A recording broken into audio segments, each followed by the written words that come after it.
Well, hello, regular Drews. Hi, everyone. Welcome to episode 94. Today we are discussing another mystery story. This one, The Haunted Bridge. Well, aren't you a regular Nancy Drew? I learned that from the Nancy Drew detective. Okay, go. You think you can follow the clues and solve the case of the missing condiment, Nancy Drew? Because I've read every Nancy Drew mystery ever written. Nancy, please tell me you're joking. Wow, you suck at this Nancy Drew stuff. You should get a new hobby. My name is Carson Drew, and this is my assistant, Nancy. Nancy Drew. It's curtains for you, Miss Drew. Nancy Drew strikes again. A regular Nancy Drew.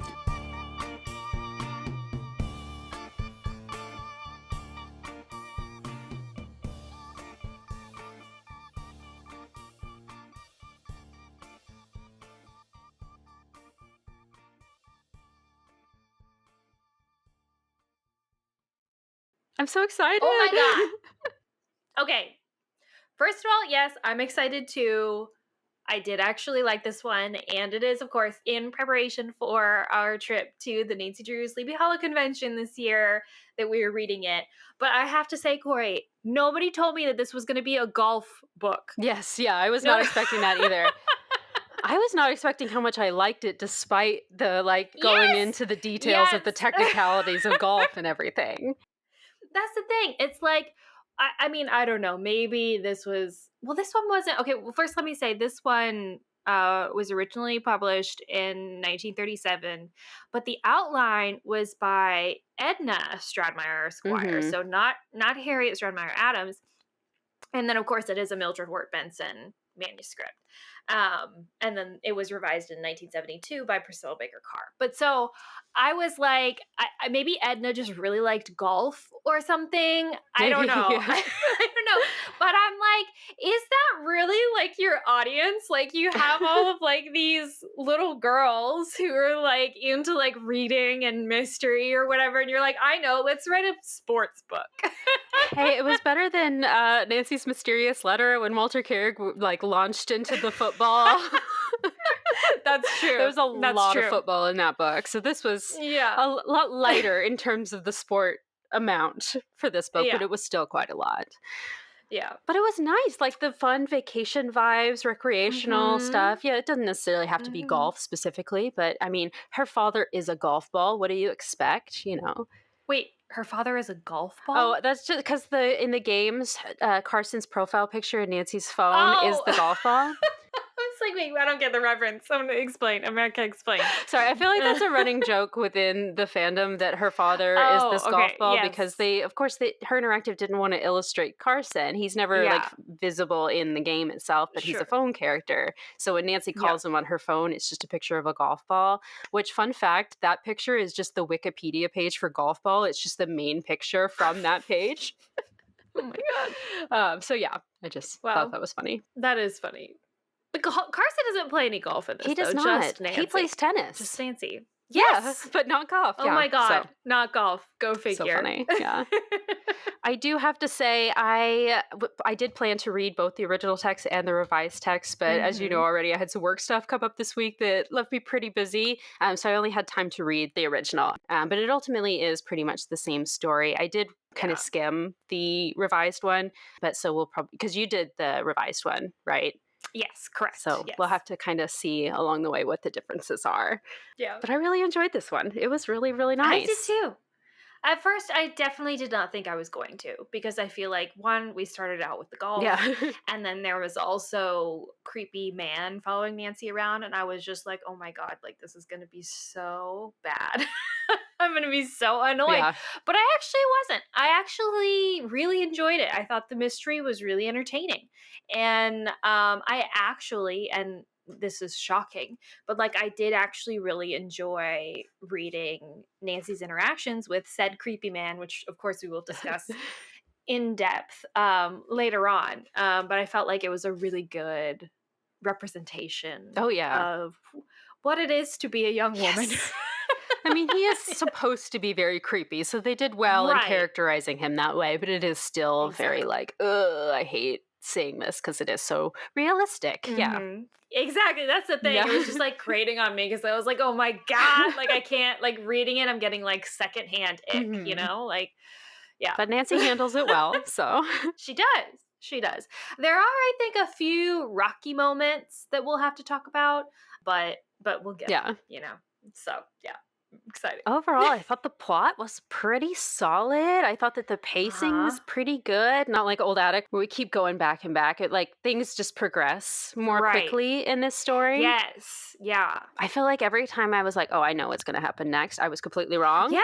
And every time I was like, oh, they wouldn't do that, I was also wrong about that. Like it kept you on your toes. It was really interesting. Yeah. Well, and this one, like, I did not predict the ending. I didn't either. Like, I mean, but a lot of it was because I feel like I didn't have time. Like, I was more interested in like, wait, what is going on? But like, what's next? Like, okay, well, where is this gonna like lead to? Like literally on the next page. I wasn't like thinking like endgame, who really did it? You know what I mean? And the person honestly that they play out as being like the most likely culprit for all of it is not it.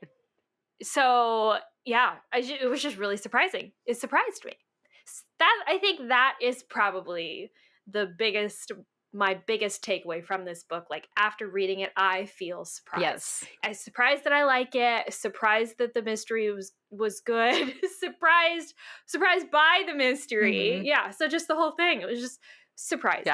Yeah. In a good way. So it felt in all respects just a classic Nancy Drew mystery. There was nothing like, offensive about it, like with Showboat, where it like takes away from it. There's nothing like, there's no like massive plot holes. I mean, a little bit, but like not. The ending, I feel like kind of maybe was a little bit, I don't think there were plot holes, but I just think they didn't explain it as fully as I would have liked. But I think you can kind of extrapolate a lot of things. Yeah. But yeah. I wonder how much they had to cut of that for original versus revised, but. Yeah, they did. I mean, I feel like the ending was a little bit rushed with the explanation, but only because there was so much to explain that they just kind of had to. But yeah, overall, it was really, really fun. Gonna talk about the cover art? Yes, let's. Because, of course, we have 3 different cover arts with this one. We've got a Tandy and then 2 different nappies. This is the latest nappy, I believe, the one that I have. Yes. Which is honestly so great. So it's got this is a little bit different from a lot of different nappy covers, I feel, because it is less visionary, right? Like less like and it's more of a direct scene. Right. But it is still kind of abstract in the usual nappy style, right? So it's got Nancy kind of in the foreground looking over her shoulder back at the haunted bridge with the ghost on it kind of looming, and it looks like it's following her across the bridge.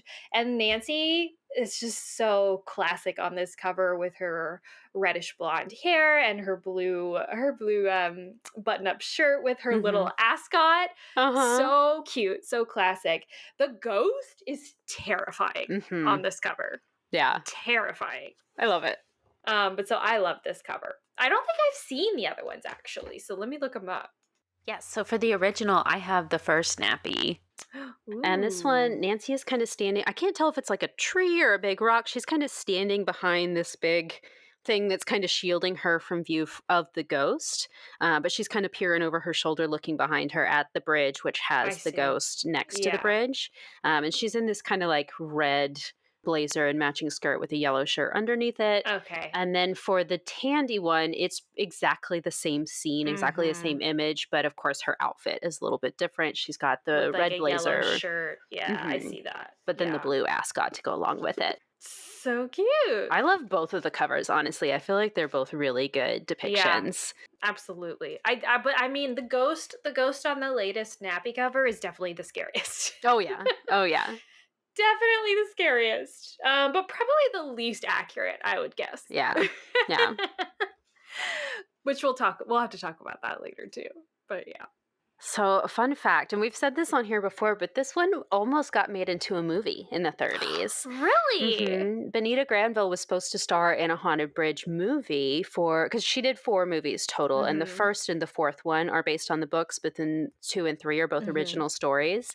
I can't remember if it was supposed to be number 2 or number 3, but one of those was originally supposed to be Haunted Bridge, but then they changed their minds and decided to go with the original story Got instead. it. Yeah. But how lovely would it be for this to be made Oh. into a movie? I just feel like it's Mhm. ripe for it, just all the Yeah. spooky elements, and then I feel like all the like resort stuff and the golfing would translate Mhm. well to the screen. So even a Mhm. modern day one, a Yeah. movie of this would be so good. It would be really cute. Yeah, I was thinking about that too when I was reading it, and I was thinking more along the lines of like a game adaptation. I was like thinking about how Ooh, I would adapt this for a game, and honestly, I don't know that it would be well adapted into a game because I feel like if it was a game, you would just be playing a lot of golf, and like I don't want yeah. to play a golf simulator. Thank you very much. And also, I just feel like it's a little bit too niche Okay, to yeah. be a game, kind of, I just like, I don't know, just not quite the right vibe. I feel hmm like if it ever got adapted into a game, it would be very similar in vibe, and I don't know why I feel this way, but very similar in vibe to Haunting of Castle Malloy. Um, Okay. because I don't know why, I just feel like that one is just so weird and random. I feel like this would feel very weird and random too. Okay. Yeah. But I agree. I think a movie, there's something hmm about it that feels very cinematic. And I think a lot of it is the setting, right? Of being at the resort and thinking about like a golf course and kind of like a rolling green hills and like a hmm burned down mansion and like kind of driving around at night and dancing in balls, like hmm summertime balls. Like I think that would be very very vibey and cool Oh to yeah. see on screen. Yeah. They could go crazy with the special effects for the ghost Oh, and make it like yes. really spooky. Make it actually spooky. Yeah. Yes. Which is Yeah. what this story needs. Honestly, the Right. only thing really missing for me was just a little Right. bit more spook, but hmm otherwise, There's yeah. they definitely try, but I think the problem with is that we figure out the ghost angle way too quick. Um, and so it's not like once we figure that out, it's not It doesn't scary need to anymore. be. Yeah. Right. And then I feel like the scary thing kind of shifts to something else. But I really wish that we could keep that through line of spooky. Yeah. There's Mhm. nothing better than spooky vibes, so Yes. I just want to hold on to it for as long as possible. Yes. In a story. So So good. yeah. Although if they had drug out the ghost thing, it would have been too much dragging out. She needed to find that Probably. out first so that she could Probably. continue on with the rest of it.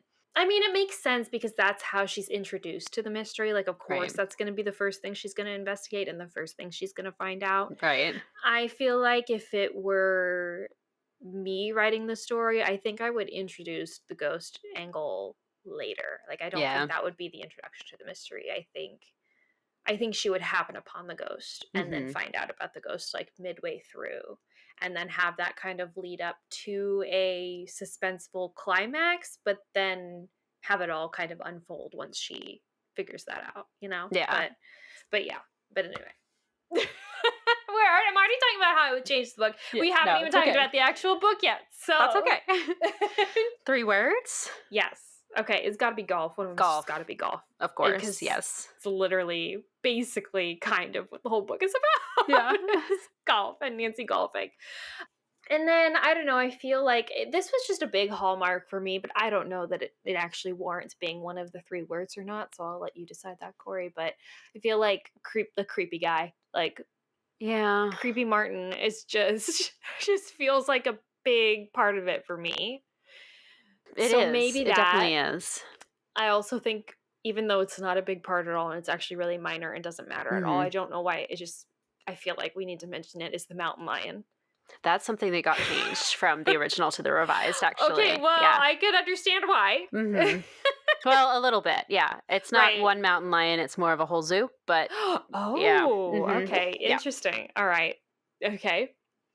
So mountain lion, but then also, I don't know, yeah, it could be and there's so many other things it could be. It could be like romance-y, Mhm. or it could be dates, Yeah. or yeah, I don't know, like Family. I don't know. Family history. I don't know. Yeah. I Small almost want to say town. like the mud, like with the number of Mud. times like Nancy is like falling in the mud and finding things in the mud and the bridge Um, collapses and she's in the mud right. again and then her golf ball lands in the mud and she has to like kick it out. I mean, it's not the It greatest could just descriptor, be. but It could be the woods. I feel like the woods is almost a mhm. character in this book. Yeah, spooky From vibey woods. yes, spooky woods. Maybe we'll Okay. say golf, spooky woods, and then Getting coerced into going on dates. yeah, there we go. Okay. That's what it is. Creepy guys. Ooh, golf, spooky woods, and coercion. Yes. Oh gosh. Okay. Okay. Well, let's get into it then. Let's do it. You want to start us Okay. off? Sure. So to start with, Nancy, Bess, and George are on the golf course, literally page 1. That's where we start. So if there was any question about really what this book is about, it's solved by page 1.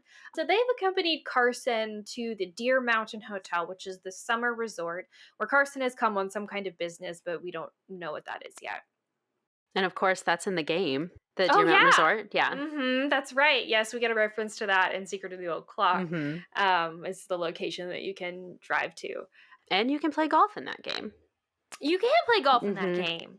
We've already got our golf game. We don't need another one. Yeah. Mini golf is as much golf as we ever need in a Nancy Mhm. Drew game, I feel like. Yes. So the girls are just out enjoying the golf course when a caddy named Chris, who's there with them, tells Nancy after she has just accidentally shot her golf ball at a nearby bridge, like a nearby footbridge, that the footbridge is haunted, so she better not go near it to go get her ball. So obviously Nancy is like super curious about this. She's like, "Oh, a haunting? Tell me more," right? But because Bess and George are there, or whatever, it's just not a good time. She does follow the caddy's instructions and just ends up taking a penalty instead of going to try to get her ball from over there. Also, apparently, this is so funny to me. I don't know why, but Nancy has just been so good at golf on this trip so far that a golf pro at this club like really encouraged her to enter this qualifier for an upcoming amateur tournament. And so that's kind of what they're doing on this course too. And Nancy's just like practicing her golf game for an upcoming tournament that she's going to be entering. Unfortunately, the girls quickly realize that as they are golfing, they are coming up on a guy named Martin Bardescu, and they absolutely hate this guy. They talk about why it's like he's so pretentious and he like puts on all these airs and pretends to know all these famous people or whatever. They just think he's like a braggart and he's really annoying, right? And he is good at golf, unfortunately, but that's like the only good thing about this guy. So they try to there's no way to avoid him because he's on the next hole. And unfortunately, he notices them and asks if they can play through together. And the girls, not wanting to be rude or impolite, agree. Right. So there's the first instance of having to go along with a man, even though they don't like him, just to be polite. Right. And actually, as they're playing, he ends up kind of messing up Nancy's shots that she's taking. Like, because I don't remember exactly what he does, but he, like, puts her off her game, basically. Yeah. And then he, like, takes the opportunity to tell her all about what she's done wrong and even tries to, like, help her with her golf swing, which is so annoying because Nancy's like, you are the one who is messing me up right now. But yeah, so they're all very happy when their round is over. But afterwards, Martin is like still bothering them and with like some more tales of famous people that he knows. And when Nancy asks if someone can attest to her scorecard, which I guess this is something that you have to do in golf. I don't know. Here's where I need to give a disclaimer that I know zero about golf. Yeah. If it's not mini golf, I don't know. No clue. I don't know. But I guess this means like someone has to sign off on Nancy's card before she can turn it in.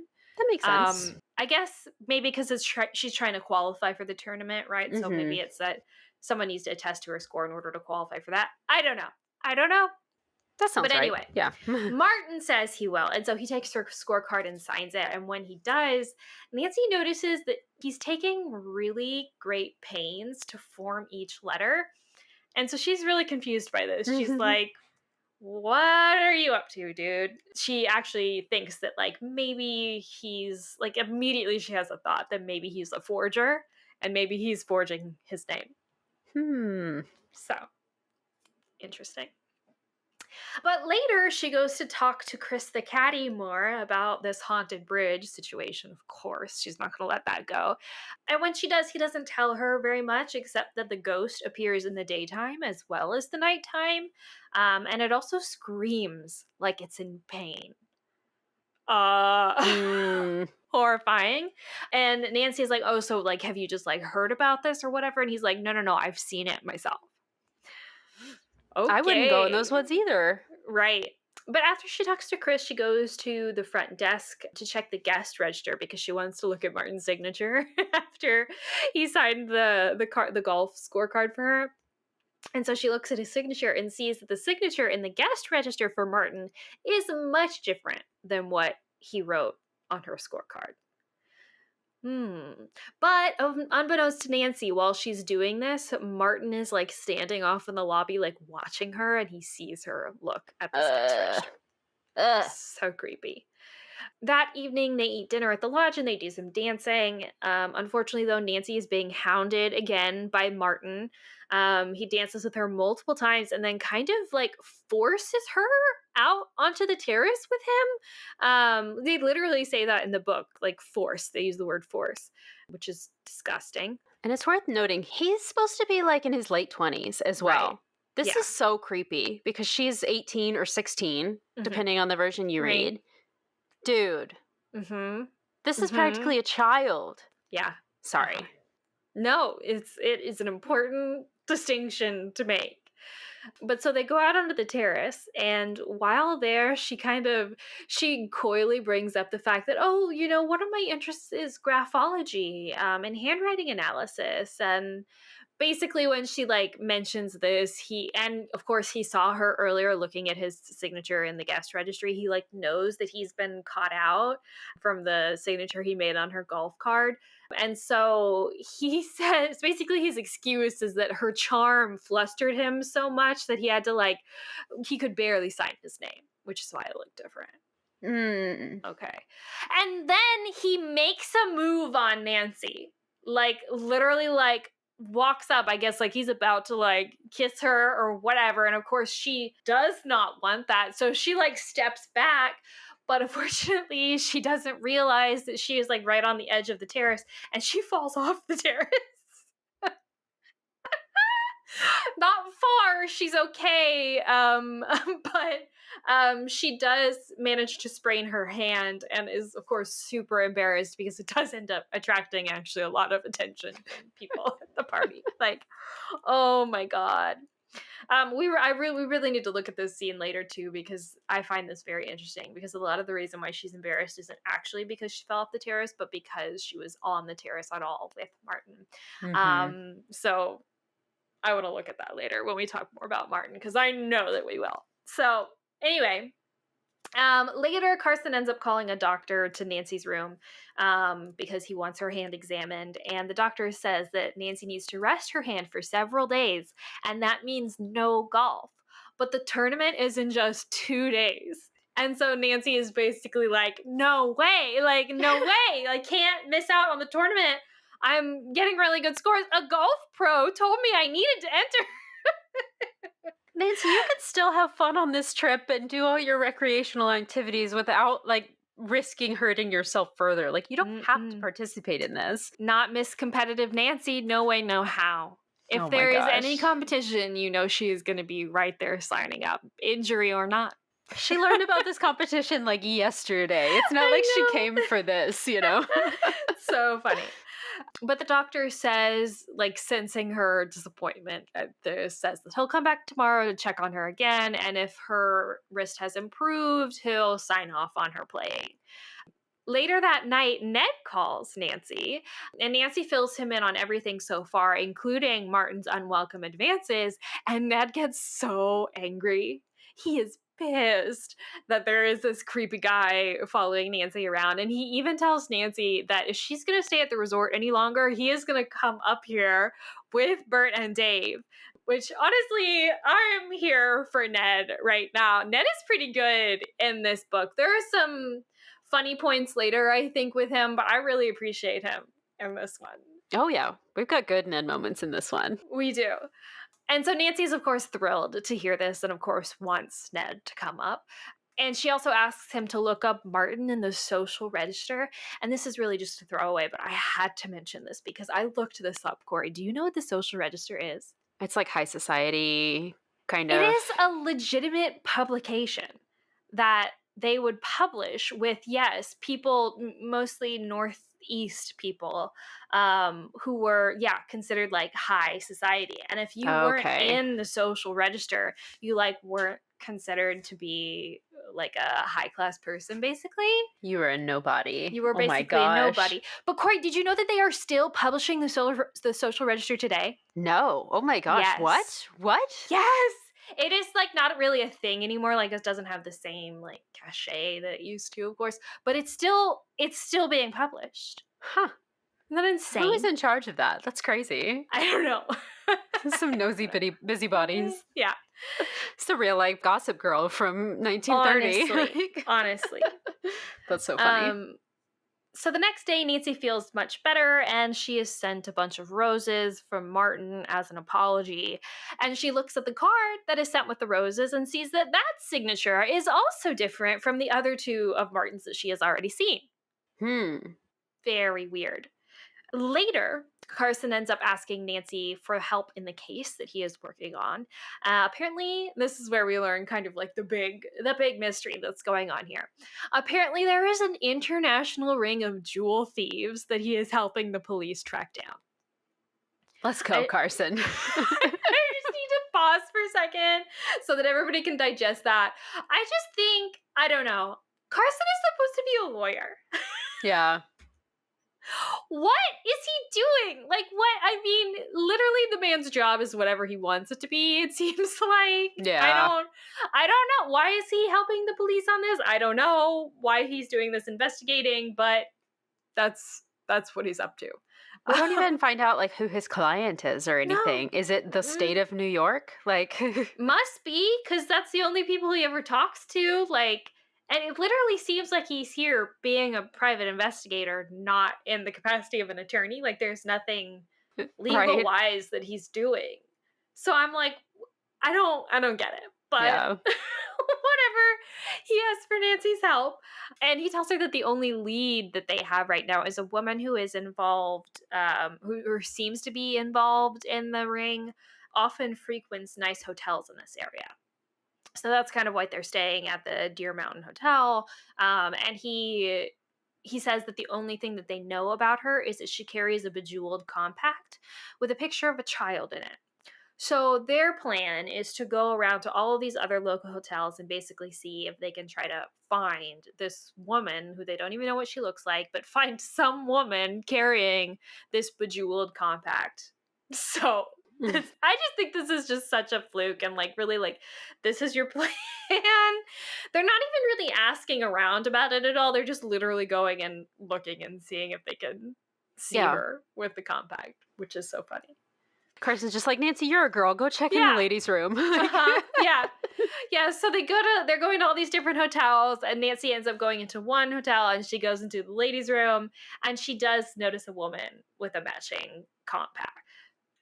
So when Nancy sees this, she gets very excited. She's like, okay, play it cool. And she starts like pretending to admire it. She's like, oh, that's so beautiful. And the woman lets her look at it. And so she opens it up and there is not a picture of a child in there. So Nancy is like, okay, this probably isn't the woman. Also, we think that the woman might be a little bit older, right? But this woman seems like she's probably in her 20s. So Nancy seems to think that this is not who they're looking for. So she starts talking to her a little bit, and the woman mentions that she's actually from this area, and she used to live really close to the Deer Mountain Resort, but her house burned down, so she does not live there anymore, obviously. But then she leaves the room before Nancy can ask any more questions, so she just goes back out to Carson, and they leave. They go back to the Deer Mountain Resort, and Bess and George tell Nancy that Martin has been calling for her. Wonderful. So Nancy's like, well, if he was, expecting to call back about this time, why don't we just leave the room and get out of here so that we don't have to talk to him? So they decide that this would be a great time to go check out the haunted bridge. Yes. Okay. So we go down, and they have to go down this like ravine in the woods. Like they have to go like through the golf course to get to the area where this place is. So they do, and they get to the bridge and they see the ghost. No pussyfooting around, just right there. Yes. And when they see the ghost, it's like waving its arms, and they hear these like sounds that Chris was telling them. And then they hear this like screaming, fearful cry, just like Chris had described to them. And then it just kind of fades away. So they think, okay, what is the realistic explanation here? Could it be an animal? But Bess and George are like, no, there's really like only deer in this area. So what would it be? But then, so Nancy decides that she's going to get a little bit closer, and she figures out that this ghost is actually just a scarecrow with a white sheet over it. Bummer. Yes. See, this is what I mean. This is chapter 4, and we're finding out that the ghost isn't real. Right. Like, that's too soon. That's too soon. I understand that because it is just a scarecrow, it's like there's not really a whole lot you can do to, like, not notice that it's not real, but still. Yeah. And it's just the wind that makes it look like it's moving because it like makes the sheet flap around. But there's still those noises, which is really concerning because we're not just hearing like one weird noise, like it's the wind whistling through the trees or something like that. It's There's multiple like a different weird noises and a scream. So yeah, still really concerning, even though this isn't actually a haunting. There's something going on here more than just this scarecrow, right? But why is there a scarecrow here at all? Because it's not like this is like a farm where it needs to protect crops. And there's really not much going on around here because we are just kind of in the middle of this treed woods area near the golf course. It's not like it has a lot of foot traffic over here anyway. But yeah, so it seems like maybe something is over here that somebody is trying to scare people away from. Very interesting. So Nancy starts to like head across the bridge to go check it out and see what's on the other side. But Bess and George are like, absolutely not. That thing looks like it's going to fall down any second. Like the last thing we need is another injury for you right now. Let's go home. Actually, first they decide to look for the golf ball that Nancy lost. And it's like a special... It's been like autographed by a professional golf player, and so it's supposed to be lucky or something like that. So that's why she's so determined to get it back. But so she goes down into the ravine a little bit, and she doesn't find the ball, but in the mud there's like this chest like sticking out. It's like covered in mud. It's half buried. So they pull it out and they try to open it, but it's locked, of course. So they take it back to the hotel. Kori, why does nothing like this ever happen to me? Right? It'd be so nice. How come I can't find locked chests half buried deep in mud? How come that doesn't happen to me? How come it only happens to Nancy? That's what I want to know. What a wonderful day that would be. Sans the golf and the creepy man calling you, wanting to talk to you, but searching for a woman involved in an international jewel ring, finding a half buried locked chest deep in the mud, debunking a ghost as a like, I mean, that's like, best day ever. Right. Yeah. So they get back to the hotel, and Nancy starts to try to look around for something that they can use to pry it open because they just cannot get the locks open. And so she stops by the florist. I'm not sure what the florist is supposed to do for her here, but there's like a florist like in the lobby area of the hotel, I guess. And so she's walking through and she stops and she's like, oh, a florist. Bess and George would probably love some flowers right now. So it's nice. So she goes in and she orders a bouquet of flowers to be sent to each Bess and George. And as she's doing so, the florist who's working there is like, oh, yeah, here's the card. I'll write whatever you want on it. And she's like, oh, do you write all the cards, or do you or does the guest write the card, the customer? And the florist is like, well, you can write it if you want to, but I just normally do it myself. And Nancy realizes like, okay, well, that explains why Martin's bouquet of flowers that he sent had a different handwriting than what she'd seen on like his endorsement on her scorecard or whatever. So I guess that's an explanation for one of the signatures, but there were still 2 other signatures that looked really weird from him. So that doesn't really explain it entirely, but I guess at least we get that explanation. But then at this point, we get the news that she has officially qualified for the golf tournament. Hooray!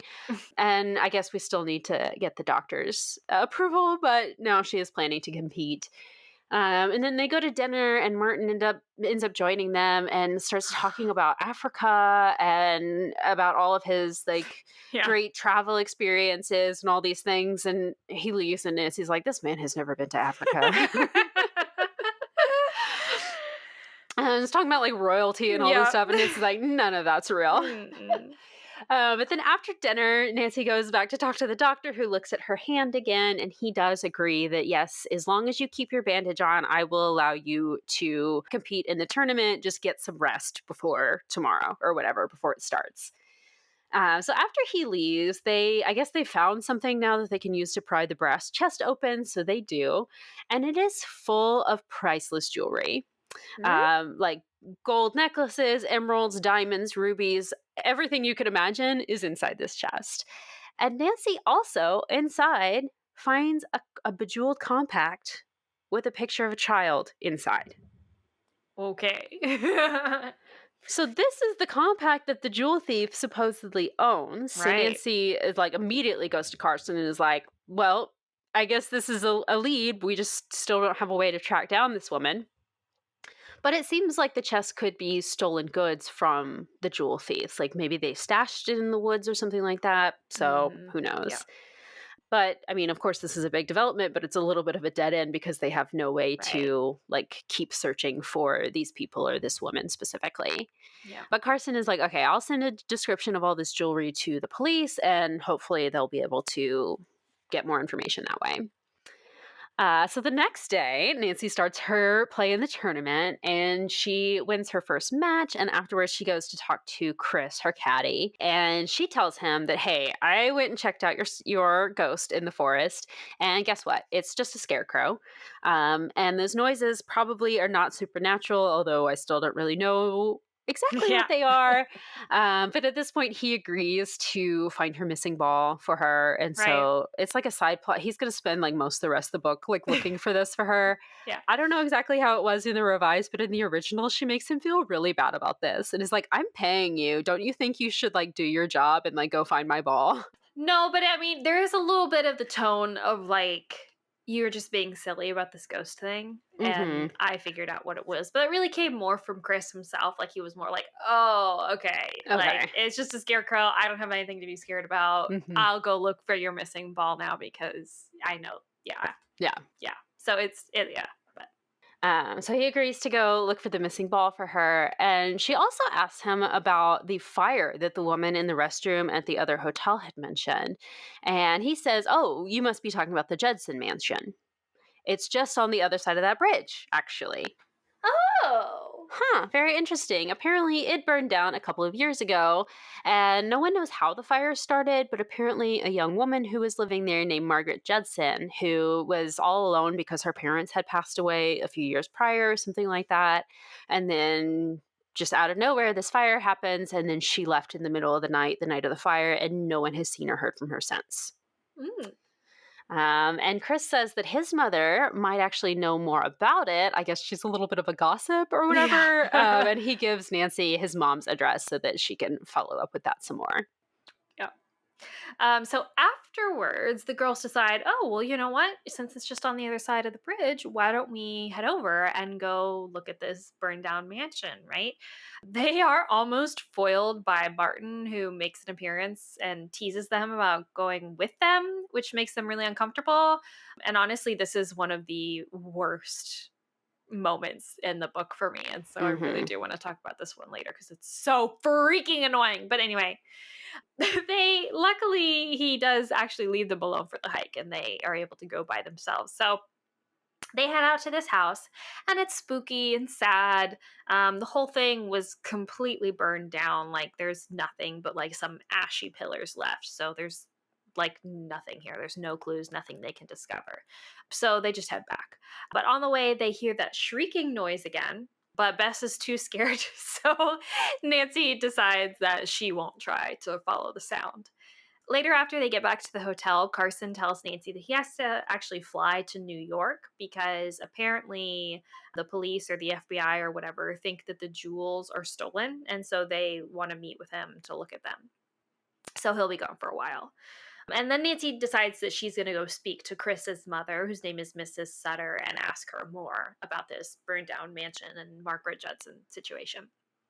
So Mrs. Sutter ends up telling Nancy that Margaret Judson was engaged to a professor before she left town. And some people think that she left because she was upset about her parents' death in the fire, but other people think that maybe she left because she was trying to get out of her engagement to the professor. Yeah. And she also tells Nancy that apparently a gardener still sometimes like goes to the old Judson estate to like try to, I guess, keep up with the grounds and like pull weeds and stuff. Gotta keep the lawn looking nice, even though everything else is ashes. So wild. But Mrs.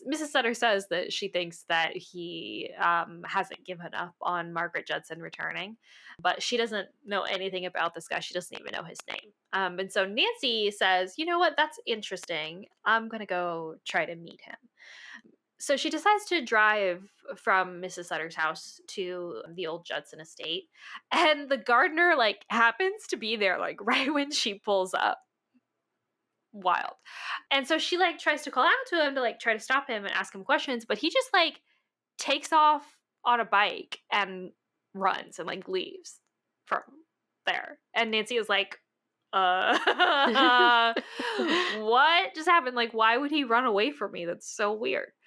And then later back at the hotel, Nancy gets a note from Martin basically just telling her that he's planning on taking her to this dance that's coming up. You know, and Nancy's, of course, really incensed. She's like, this presumption on this guy is wild. But then she thinks a little bit and she decides that she actually might go to this dance with him because it'll be an opportunity to investigate him a little bit more. And also because she wants to stay on the lookout for this Margaret Judson woman. Later, Nancy has another golf match and she does well, but like on the 16th hole, her mind wanders to the mystery and she accidentally shoots her ball into the woods. Which is so funny. And so the match ends up being tied because of this, and they have to like keep playing to break it. And eventually, Nancy manages to scrape a win. And then there's this whole thing where her opponent ends up accusing her of cheating, but then Martin like vouches for her, even though Nancy doesn't think he was actually there to see Nancy. And so it's this whole thing. But basically, it's at this point when she talks to Martin that she agrees to go with him to the dance. And then later, while the girls are getting drinks at the soda counter, which is so funny, a soda counter, so cute. The boy at the soda counter tells the girls that Martin actually was just there that afternoon. And he was like writing a bunch of like telegrams, but he would just like write one and then he would crumple it up. And then he would write another one and he would crumple it up and just like throw it away. And he accidentally left one of the crumpled up papers and the boy took it and he read it. He still has it. And he like offers to show it to Nancy. But Nancy not wanting to like start rumors because remember like she was already caught on the balcony at a dance with him recently, so she's like, oh, I'm not interested in Martin's business. Like I don't need to see that, right? But she does glance and sees that the address on the front of it is addressed to Margaret Judson. Oh. So very interesting. And then later that evening, she heads to this dance with Martin. This is also another awful part, and I really want to talk about this too, where she's like driving in the car with him. Anyway. Oh my gosh, I almost forgot about that part. That made me so angry. It's really bad. It's really bad. The only reason I'm not going into depth with all this stuff now is because I know I am going to actually open up this book and read to you guys these passages because it's like such a good portrayal of what it is to like be a woman with a man who is like being super aggro and like coming on to you when you do not want it. Like so yeah, anyway, we'll get there. So she gets to the dance and she's keeping an eye out for this woman with a jeweled compact with no success. And then finally, once Martin has like excused himself for a little while, Nancy is like standing off to the side of this ballroom and she overhears two women on this balcony talking. And one of them seems to be like talking to this other woman and she's like upset that she won't pay for a compact that like this woman has taken from the other woman. So Nancy's trying to eavesdrop a little bit more on this conversation, and she assumes that they must be talking about the Jewel Compact and that one of the women might be Margaret Judson. Unfortunately, she can only see kind of like the side of their dresses before they disappear into the garden. So she tries to get a little bit closer. I guess she like runs around another path or something and tries to get a glimpse of who this person is. And eventually she does, but it is not the woman who she saw in the bathroom at the other hotel the other day. So she catches up to this woman. She asks her if she's seen Margaret Judson, and she tells her that she must have gone back to her hotel room. But then Nancy goes to the front desk to ask for her, and the clerk tells her that actually Miss Judson just checked out and did not leave a forwarding address. But then Martin leads Nancy back into the ballroom against her will. Quote unquote. They say that in the book. Quote unquote against her will. And then that's just the rest of the night. They just spend the night at the dance and then they go back to the hotel. The next day, Nancy picks up Carson from the airport. Apparently, none of the jewelry in the box that they'd found was reported stolen except for that compact. Very Very interesting. That afternoon, Nancy has another golf match, which of course she wins that as well. And then after the match, Nancy goes to talk to her caddy again, Chris, and he says that he still hasn't been able to find her missing golf ball, but he did see someone poking around with like a stick near the ravine earlier. So Nancy thinks, hey, maybe that was that gardener that I saw on the Judson estate. And so she gets Bess and George, and they all go back out to the bridge to investigate. Martin almost interrupts them, but this is actually really funny. She's like, oh my gosh, my dad was just looking for you. You need to go find him like right now. And he's like, what? And Nancy's like, yeah, you need to play tennis with my dad. Here he comes now. And Carson's like, hey, Nancy, what's up? And she's like, oh, you were just going to go play tennis with this guy, right? And Carson like gets the hint. And he's like, yeah, let's go, I guess. I needed a partner. So they get rid of him, which is great. And then they go to investigate the bridge where they hear those horrible sounds again. But at this point, they think that they can tell where it's coming from. So they head off in that direction and they come across a small cabin. A man with a rifle comes out. And so, of course, they kind of get like spooked. And so they hide behind something and try to just like watch what he's doing. And Nancy recognizes him as the same guy that they saw the other day, who they assume is the gardener. They follow him a little bit, and it's actually good that they did because he ends up like he's going to go hunting or something, and he ends up like lifting his rifle to shoot at something. And when he does, it backfires on him. And I guess something went wrong with his rifle or something, but it like goes off on him and like knocks him out basically. Okay.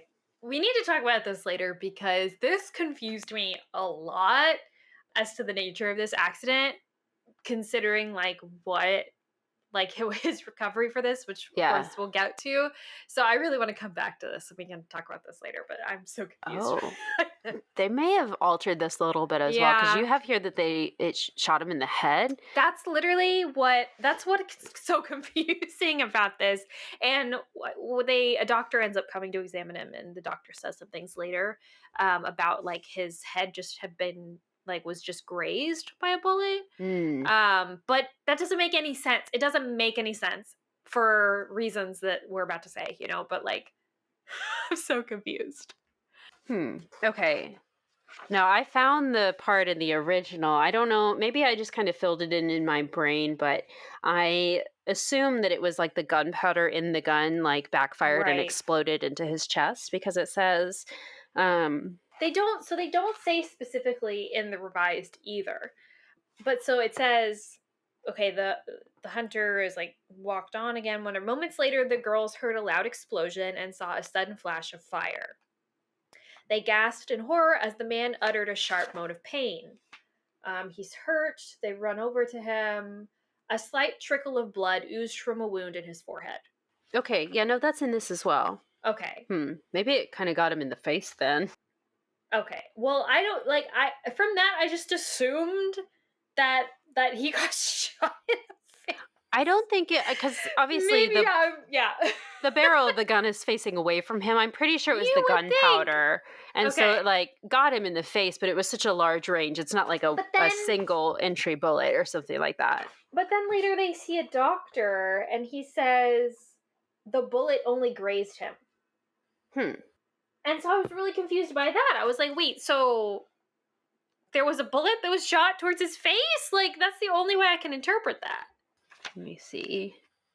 Oh, it's a piece of like shrapnel in his forehead that gets embedded there, they say. Yeah. Interesting. Yeah, because that's what it is, because he has Nancy like boil his stuff so that he can remove, so that the doctor can remove the shrapnel from his forehead. God. Okay, yeah, that's not what they say in the revised text. They say a bullet grazed his forehead. Oh my gosh. Okay, but like, sure, fine, whatever.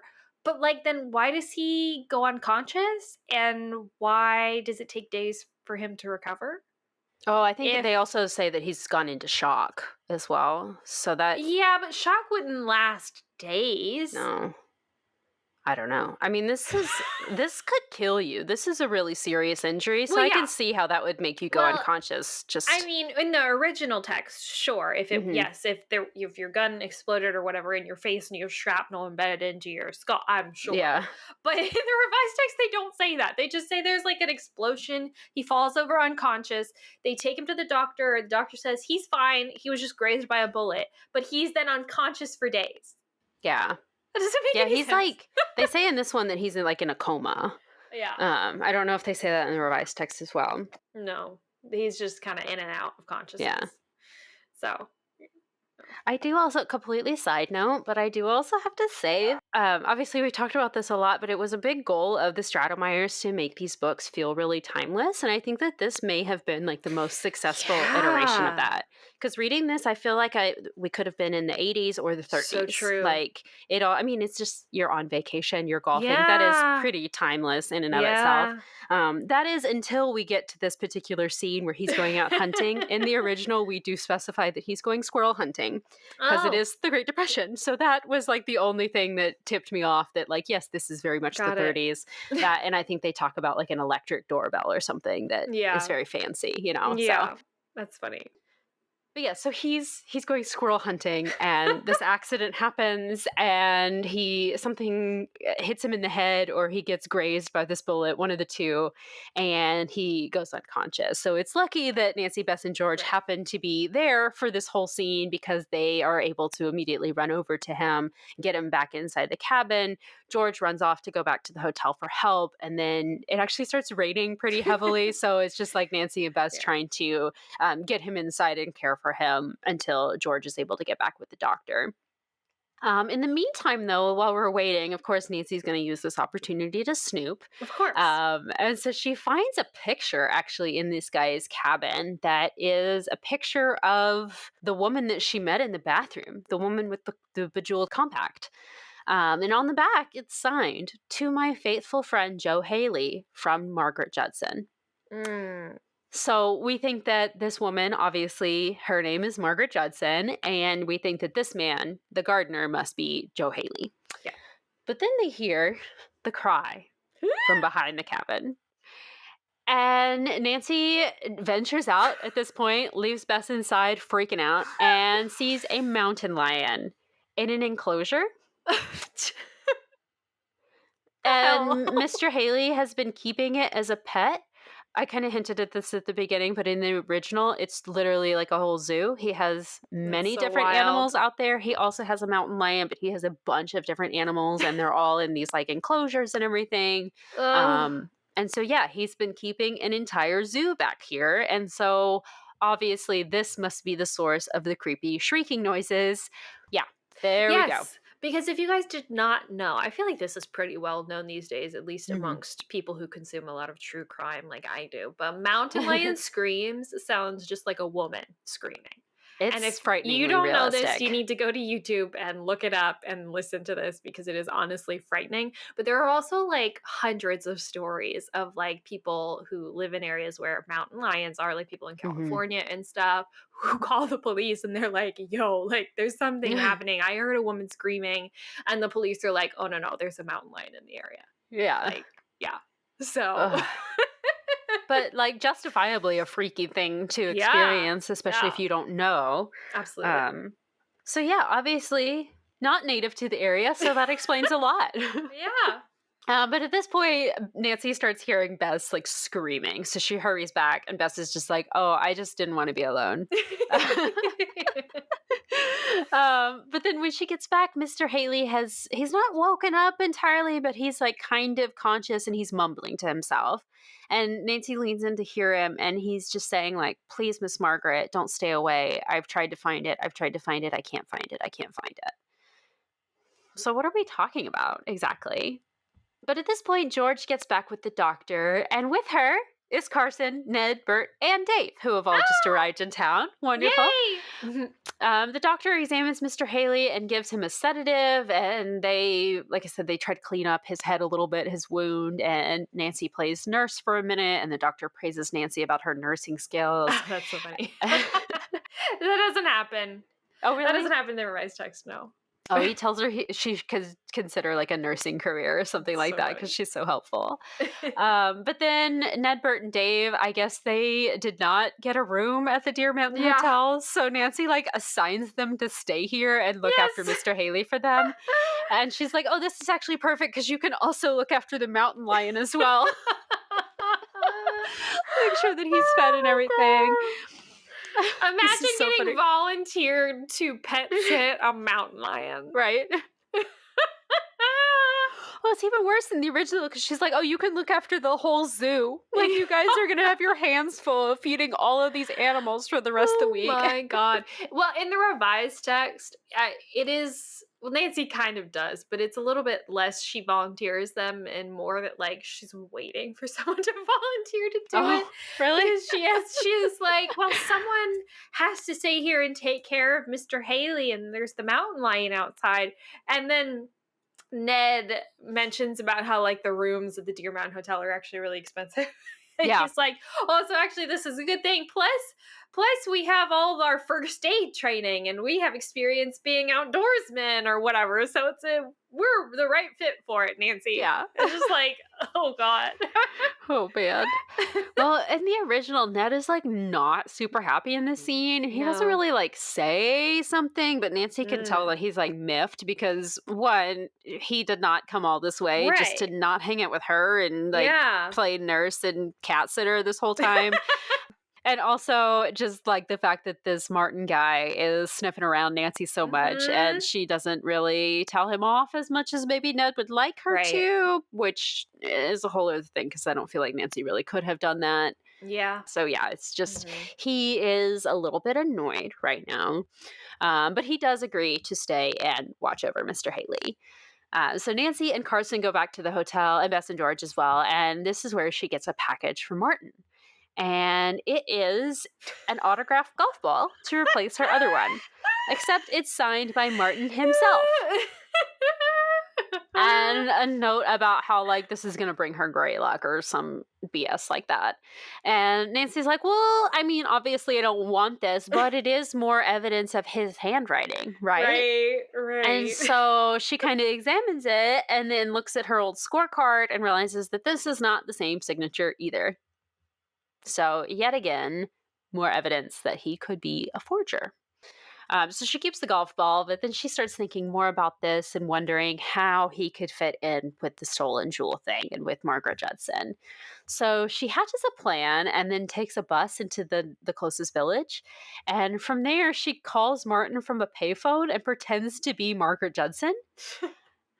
And she's like, "Oh, let's meet up." And he's like, "Well, where?" And she's like, same place as last time." And he's like, "Oh, well, what's wrong with 2BX Gardenia?" And she's like, "Oh, I don't know." And then she like makes up some excuse and hangs up. And so she's trying to get him to come Yeah, whatever. So it seems like Martin is somehow connected to or in league with Mrs. Judson. But what is 2BX Gardenia? So weird. So strange. So obviously Nancy has like hashed this plan because she wants to try to follow Martin to this fake meeting. So after dinner, she, Bess, and George take a car into town to follow Martin because he is like headed off. Unfortunately, he ends up losing them in a movie theater, and it seems like he may have realized that he was being followed because it seemed pretty intentional that he was losing them. Anyway, later Nancy talks to Ned and he confirms that Martin was not in the social register. So it seems like he's probably not as well connected as he claims. And with this forging stuff and all this shady business and the telegrams to Margaret Judson, it definitely seems like something is going on with this guy. Also, Ned reports to Nancy that he overheard Mr. Haley saying, "Miss Margaret, I'm afraid the box was stolen. Don't cry. Why don't you marry Mark?" Hmm. And Nancy asks if it's possible that Mr. Haley could have said the name Martin instead of Mark. And Ned said he guesses it's possible because he was just mumbling, right? Interesting. Very interesting. The next day, Nancy has another golf match. Unfortunately, though, that evening before, Bess like accidentally further injures Nancy's hand. She literally like throws something at her, which is like, Bess, what the hell? She's like, Nancy, catch, and like Yes! doesn't give her time to react or like take into consideration that she can't. And it just hits her in the hand. My God. But of course Nancy is still determined to play, and so she's getting ready for that. And the next morning, before breakfast, Chris ends up finding Nancy to tell her that his mother has just arrived to see her. Apparently she has some news about Margaret Judson. So Ooh. Nancy goes out to the lobby to go talk to her, but it turns out she's just here to tell Nancy that Margaret Judson has several like held letters at the post office. Like they've held some letters back for her because she doesn't have a current forwarding address. So this isn't really like news or any. There's not really like a lead exactly.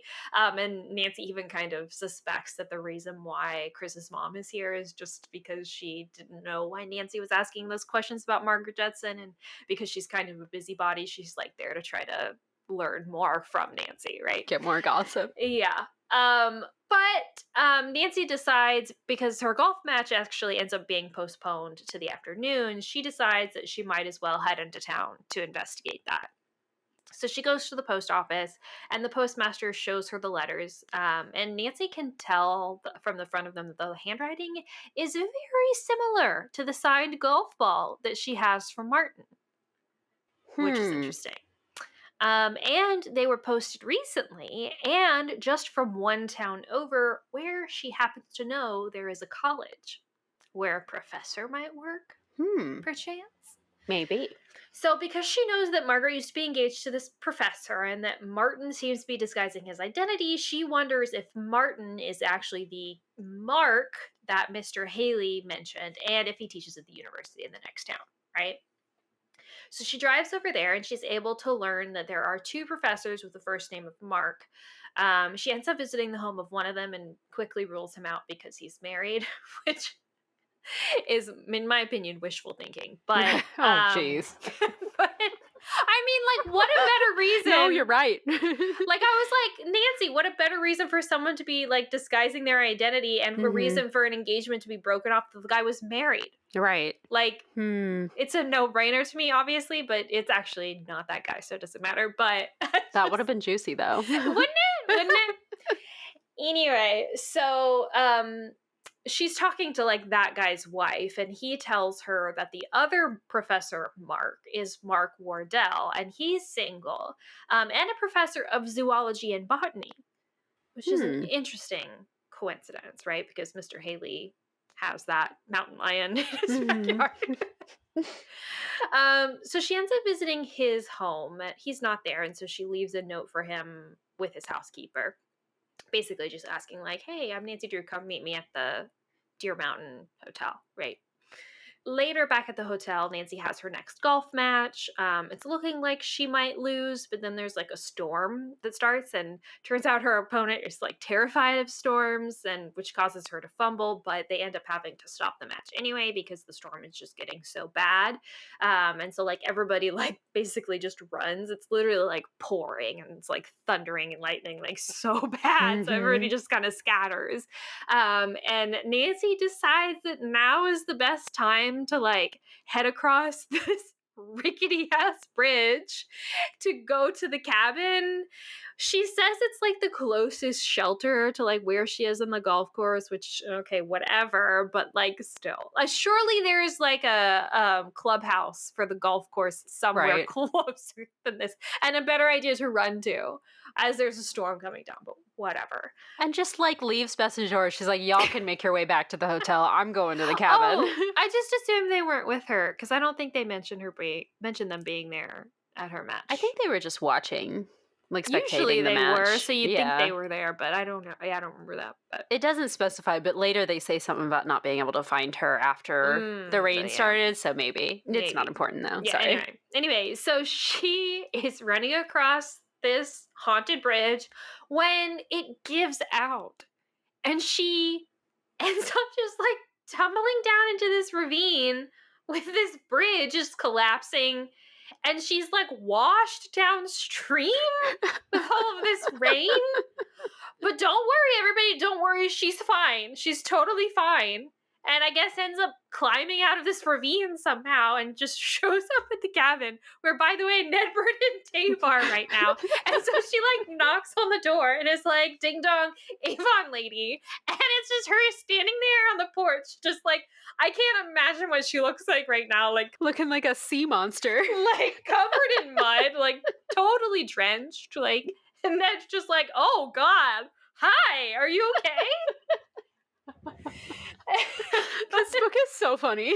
Yes. Like, this is the thing, is like in the book, like it doesn't really, because we're getting, for the most part, I mean, it's third person, but we're getting Nancy's perspective, really, right? So we don't necessarily get a description of how she looks, but like imagine watching this in a movie. Like, so funny.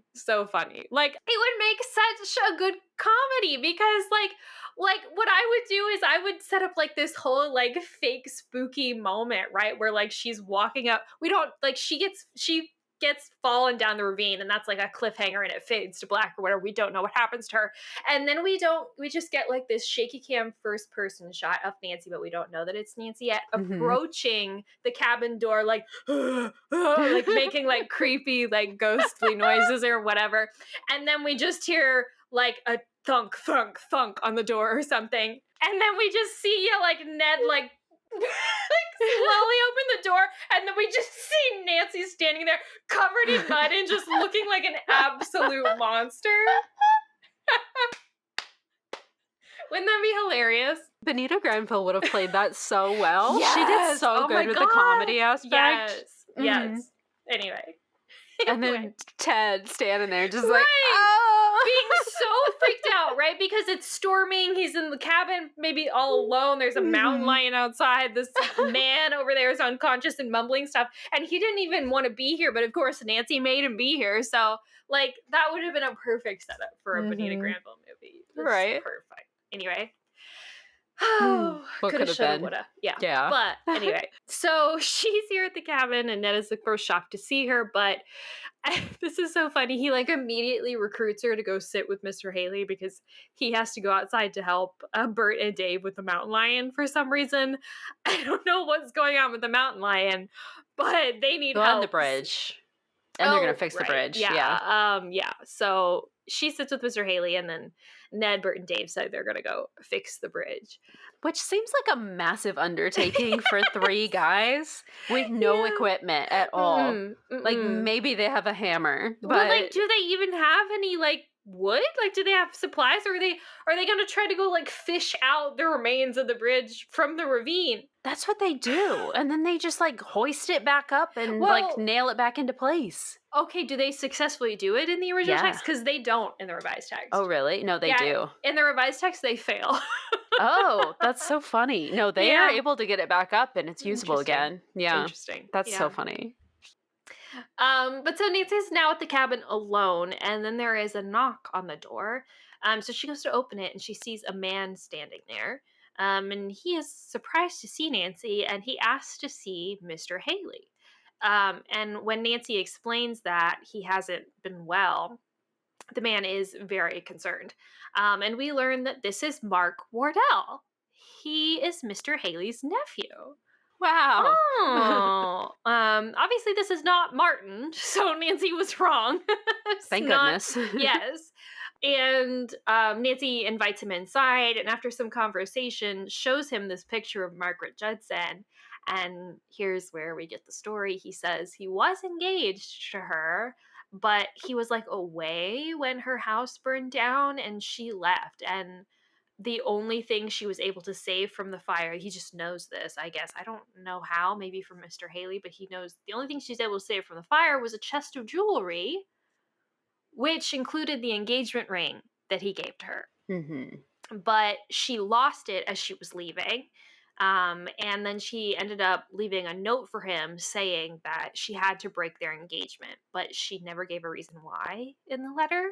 And he just kind of assumed that maybe it was because she lost the ring, like with the rest of the jewelry, Mhm. but he doesn't really think that's a good enough reason because she should have known that that wouldn't have mattered to him. Like, Mhm. he even says, it's really sweet. He says in the books, like, I would have bought her like any ring, like anything she Mhm. wanted. Like it was not about the ring, you know? Yeah. And so after hearing all this, Nancy asks him to come back to the lodge with her to meet her father and discuss this further, obviously. So at this point, Ned, Bert, and Dave all get back to the cabin, and Nancy and the professor drive back to the lodge to meet with Carson. Carson explains to the professor that Miss Judson is wanted in connection with the jewel thief case. And the professor tells him that he doesn't think it's possible that she's involved at all, that if he could just talk to her, he's sure that this could all get cleared up. And Carson wants to believe him, and he thinks that all the evidence against her is pretty circumstantial, but obviously we kind of need more detail to confirm that. The professor thinks that she might be staying in a nearby town with a cousin, but he's never looked for her because he feels like she probably doesn't want him to, and Right. that he has just assumed that she needs her space, and that's what he's going to give her. And then he leaves. That evening, Nancy goes back to the cabin and cooks dinner for the boys and Carson. And afterwards, Carson offers to stay with Mr. Haley that night and look after him so that the boys can have a night off to go to the dance with the girls, which is what happens. So the boys go to get changed, and Nancy and Carson are kind of sitting with Mr. Haley, who finally wakes up. And he talks about how close he was with Miss Margaret and how lonely and unhappy she was after her house burned down. And he said he didn't really see her that much after that, just twice that she stopped by. And once was to ask him to search for something that she'd lost. And then he saw her once more, and that's when he told her, sorry, I couldn't find it. And he hasn't seen her since. Nancy then leaves with Ned, Bert, and Dave, and this is where Ned gets a little bit sulky again because Nancy is not telling him all the details about the mystery that he's interested in. But then Nancy asks for his help with something tonight, with some sleuthing, so he cheers up a little bit. Yeah. Once they get back to the hotel, Nancy talks to the clerk, and he actually tells her that 2 letters have arrived for her that day. One is from Martin telling her that he has been called away on business, and he hopes that he will be back before Nancy's trip is over because he wants to see her again, but he's not sure. Interesting. Very interesting. The other message is from Margaret Judson. It says that she knows, or that she has heard, that Nancy is looking for her and wants to talk to her, and that she is willing to talk to Nancy, but she needs to leave a message for her on a piece of paper. And there's like this statue that's like in a fountain, and it instructs her to leave the note in the hand of the statue, and then Margaret will come by later to get it or something. This reminded me so much of a whispering statue. Right? Mm-hmm. Yeah. Yeah. I don't know why. Which that was the book before this one, actually. So Mm-hmm. fun, Right. very fun. So Nancy decides that she needs to do this, but she's suspicious that this note is actually not from Margaret. She thinks it may be from somebody else trying to get information from her about why she's looking for Margaret. So she just like folds up a blank piece of paper, and then she and Ned like go out to the statue, and Ned is able to like reach up and get it into the hand of the statue because it's like very big or something, and Nancy can't reach, whatever. But then they kind of hide and just kind of wait to see if anybody comes along for it. So they wait for a while, and I don't think that they really like see anything. So at this point, it's like already 9 o'clock at night. It's getting really, really late, but she decides that she and Ned need to drive into town and go talk to real estate agents. And Ned's like, "Don't you know that it's really late? Like all their offices are going to be closed." And Nancy's like, "No problem. We'll just go to their homes." Yes. What? Also, like, this is the most like random idea, and like totally like such a like it's like such a long shot that like Right. you'd be able to track someone down this way, and also like just wait till the next day. Right. There's no rush at this point. I don't understand, but it's like it has to happen this night or Right. something. So crazy. Well, so they do this, and they go and they visit the homes of like every real estate agent in town, and eventually they find the right person who's like, "Yeah, I talked to a Judson today. Actually, I just rented this house out to her." And Nancy's like, "Well, do you know if it was Margaret Judson? And like what house?" And he's like, "I don't know. I'd have to like confer with my notes." And she's like, "Okay, we'll go get them." Yes. And he's like, "Well, they're in my office." And she's like, "Well, that's fine. Let's go to your office." And she makes this man go to his office in the middle of the night to pull up the lease agreement and confirms, like, yes, it was Margaret Judson, and confirms her address for her and Which just gives them the is- address. That's another thing. Someone shows up, you're a real estate agent, someone shows up to your house at 9 p.m. and is like, "I'm looking for this person." You've never met this, you have no idea who this person is. They're not law enforcement, they're not anything like that. You go and you give them their address? You give them their address. Yeah. Wild. Yeah. So Nancy and Ned drive straight to that house, and they get there, and the house is dark. And so Ned's like, "Yeah, she's probably gone to bed. Let's just leave." But then a car pulls up to the driveway, and a young woman gets out and goes inside. So they go up and they knock on the door. And it is the same woman from the bathroom with the compact. And Nancy asks, "Are you Margaret Judson?" And so, of course, she says yes. And she recognizes Nancy as the person from the bathroom the other day, and she invites them in. And so Nancy is being a little bit coy with her reasoning for being there, and she decides to start with Joe Haley. And she's like, "Joe Haley is ill, and he's been asking for you. You need to come right away." But she doesn't really bring up the jewels right now. And so, of course, Margaret is very upset by this because she is very fond of Joe Haley, so she agrees to go right then and there. Or actually, no. First, she's Right. like very hesitant and is like, "I don't know if I can." And Nancy's like, "Oh, is it because you're afraid of running into his nephew, aka your former fiance?" And Margaret is like, "Well, yeah, obviously, I don't know how I could face him. I'm not a thief." And Nancy's like, "Hold on, what?" So at this point, we actually flip perspectives, and oh my gosh, this is another hilarious scene. I did read this part in the revised, and they do change it very slightly and made it even less funny.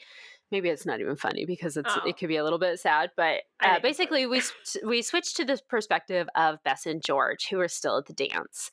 And while they're there, George gets a phone call at the payphone, and it's from her mom. So she goes over to answer the phone call. And this is the part that they change where George's mom is like, "Oh, George, just wanted to hear your voice because I haven't heard from you." And they're talking, and she's like, "Oh, yeah, how's dad? Blah, blah, blah." She's like, "Oh, yeah, your dad's really good, but we're really upset and worried right now because your baby kitten is really sick, George. And we think that like your kitten's about to die."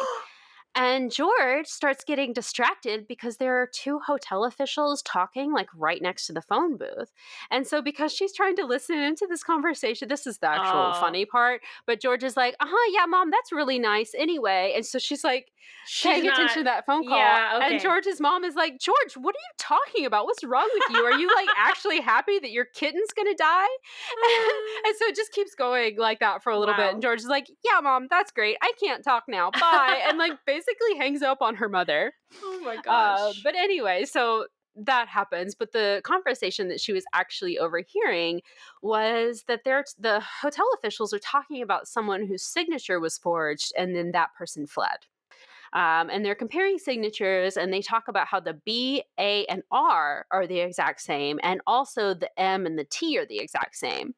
And so George starts putting these letters together, and she's like, well, that's Martin Bardescu. That must be him if they're talking about B-A-R as the last name, and the first name has an M and a T, that the letters are the same. And this guy just fled, so it must be him. And so George is like, oh my gosh, we got him. Yeah. I need to go get Bess and the boys right now, and we'll go get this guy, right? So she runs over to Bess and Bert and Dave, and they all go to the caddy house because this part's weird. oh well, he'd been storing his golf clubs at the caddy house or something, and so they're like, well, if he is still here, we can go check, because if the clubs are gone, then maybe he's skipped town, but if he's planning to come back, he probably would have just left them.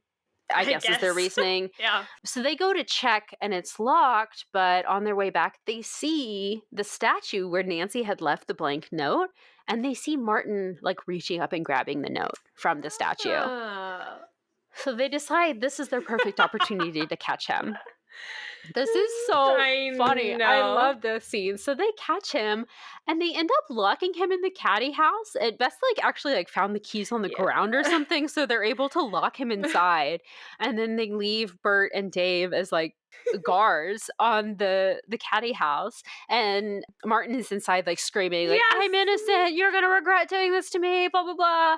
And the Bess and George go get the hotel manager, and they come back, and Martin is just So absolutely furious and starts demanding to know what this is about.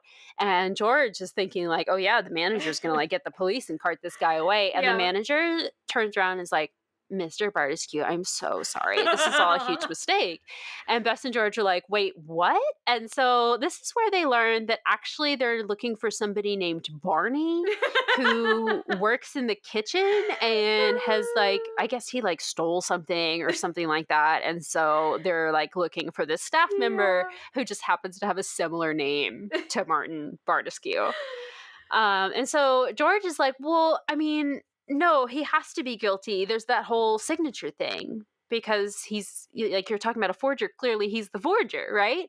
And Martin is like, I will explain this, but I will only explain it to Nancy. And then he just walks away very annoyed. And so they are just hoping Nancy will get back soon so that they can get that explanation from Martin before he tries to get away, because they think, well, now he's definitely going to skip town at this point, right? Right. So funny. The whole scene where they're chasing him down and they tackle him and they're carting him away to this little shack or whatever, while he's just unhand me, just yelling. So funny.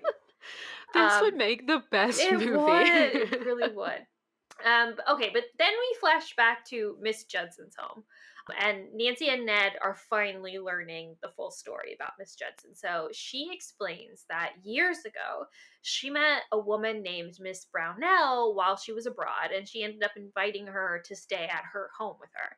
And then one evening when she was there, after Miss Brownell remarked how much she just loved beautiful jewelry or whatever, Margaret ends up showing her this chest she has full of really valuable jewelry. I guess it's family pieces that she has.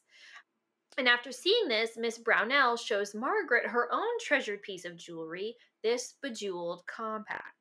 And after they go to bed or whatever, Margaret realizes that Miss Brownell accidentally left the compact out. And so she puts it in her chest for safekeeping and locks it up because it's really valuable.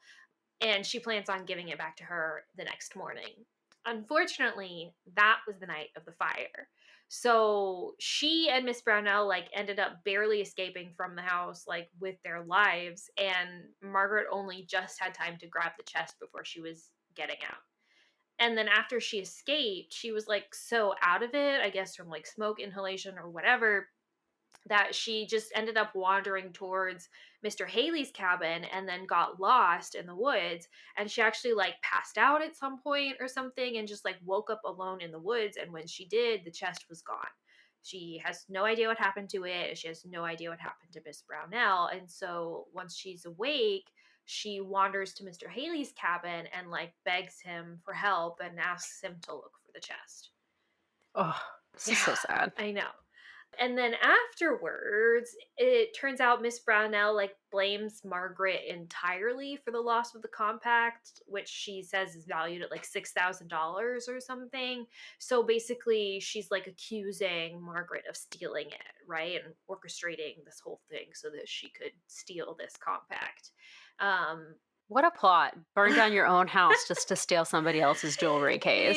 Yeah. And so she's demanding that Margaret either return the compact to her or pay her $6,000. But of course, everything Margaret has was just burned down. Like she didn't have a lot of cash. Like literally the only thing she had to her name was that house, that chest of jewelry. That's it. And so she obviously can't pay her back now. And then Miss Brownell threatens to like go to the police. And so Margaret is just like freaked out. And so she flees to Chicago where she lives for a while. This is just so sad too, because like I'm thinking about like Margaret, like as a character too, is like I know. she's already like alone, like her parents died, I think kind of recently. And so she's just like living in this house all by herself, and it ends up burning down, and her fiance's away, and this woman's now like accusing her of theft. Like she is clearly not thinking straight. And so she just like runs. It's just so sad. But yeah, but so after that, Miss Brownell kind of like disappears a little bit, I guess, but she's still being plagued by another woman who is like a friend of Miss Brownell's, and she's like hounding her for the compact. And so that was the woman who was like on the balcony with her at the dance that Nancy overheard that conversation, right? And when Nancy explains to Margaret that they actually found a chest of jewelry, Margaret is, of course, overjoyed. And so Nancy suggests that they go and visit Mr. Haley. So they do. But once they arrive, they find that Professor Mark Wardell is there.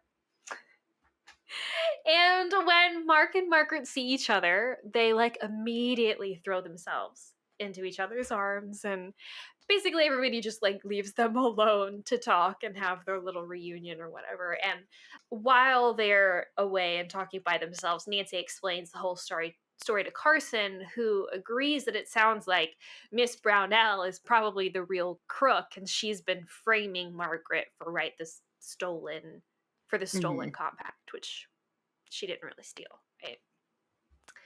And after Margaret's reunion with Mark, Carson asks Margaret to arrange a meeting with Miss Brownell via her friend and basically try to pull one over on her, explain, I have your compact or whatever, but really they're just trying to trap her. So they all go back to the lodge and stay there, and Nancy asks Margaret if she knows Martin Bardescu.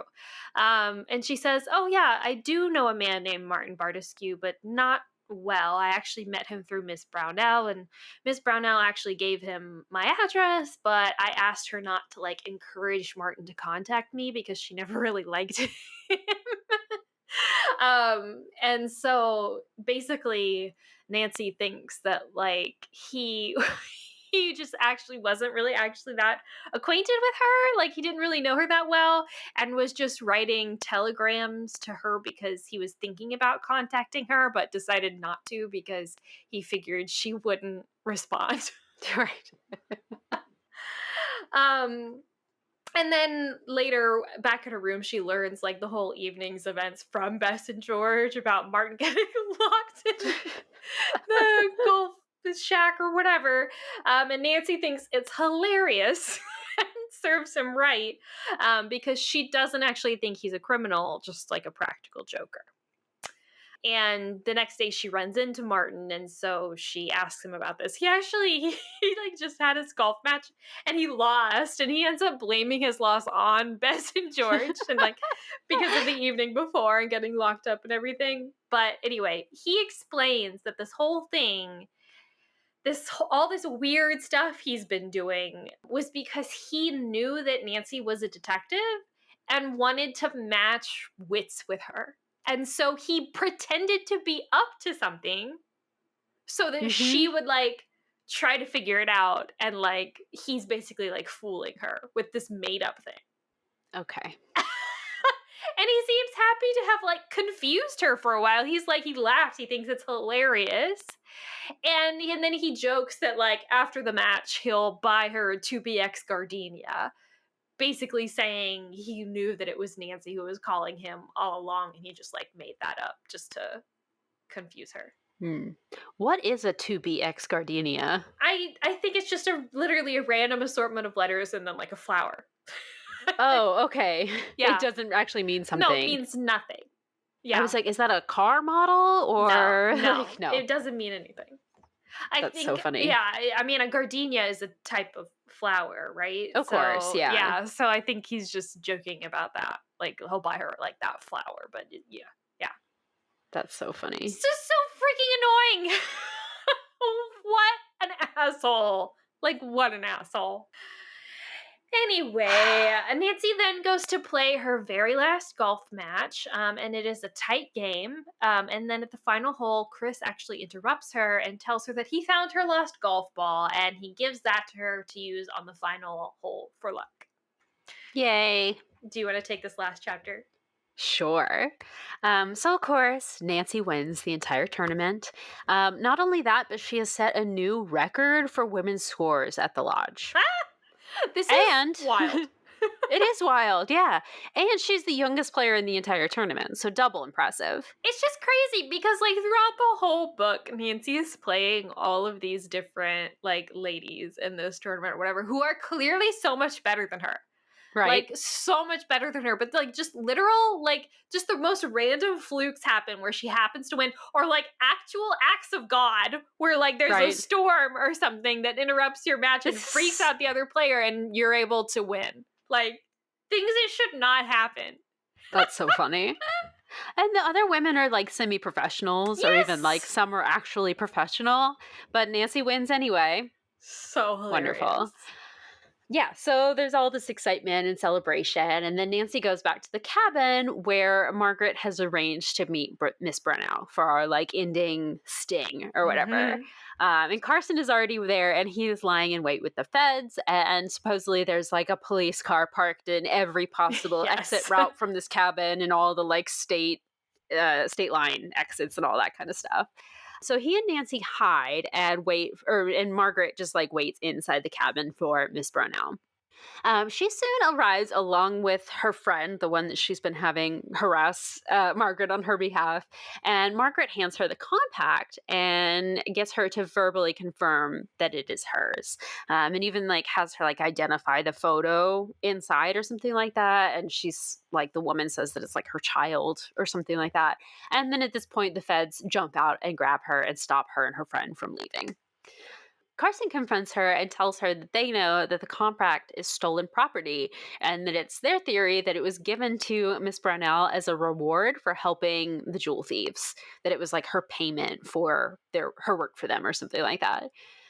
She immediately admits all this and explains that at first she didn't even realize that she was involved in a crime, that she met this charming man who asked her for some help, and that's how it always starts, right? And then it just kept escalating from there. It just kept going and going. And then before it was too late, she was involved in this crime ring, and she tried to get out of it and couldn't, and now she's just, like, in too deep. And she ends up naming, like, she starts naming names and dropping the names of all the people in the jewel theft ring. And she says that her only stipulation is that her daughter, the little girl from the compact, is kept out of it. She explains that she actually she orchestrated the whole situation with Margaret, that she sought her out, turned the conversation so that Margaret would show her jewels. And when she actually was successful in that, she, orchestrated the whole theft and everything. And the fire was just an accident, but just a coincidence, she says. Yeah. So they get all carted away by the police, and the rest of our Drew crew comes back to the cabin, and Mr. Haley explains to them that he is the one who originally set up the scarecrow. Apparently people were wandering too far into the woods, and he was afraid of them bothering his mountain lion and trampling on all of his plants and everything. And obviously he didn't want them getting too close to the area where he was searching and everything, so he set that up to scare people away.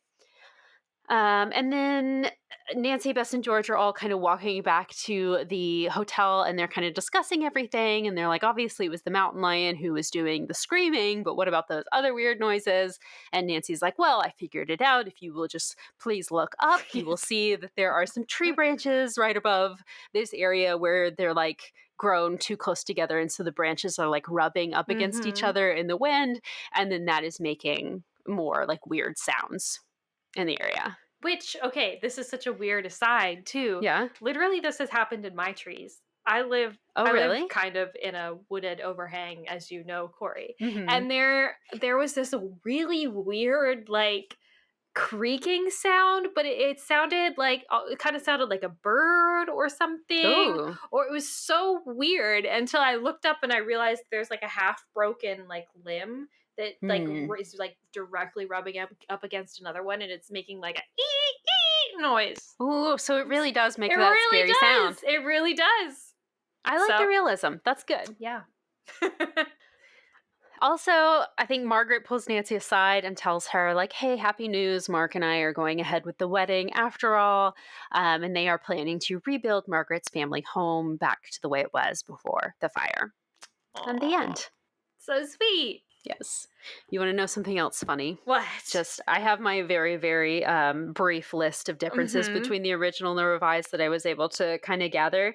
They inflated Nancy's golf numbers for the revised.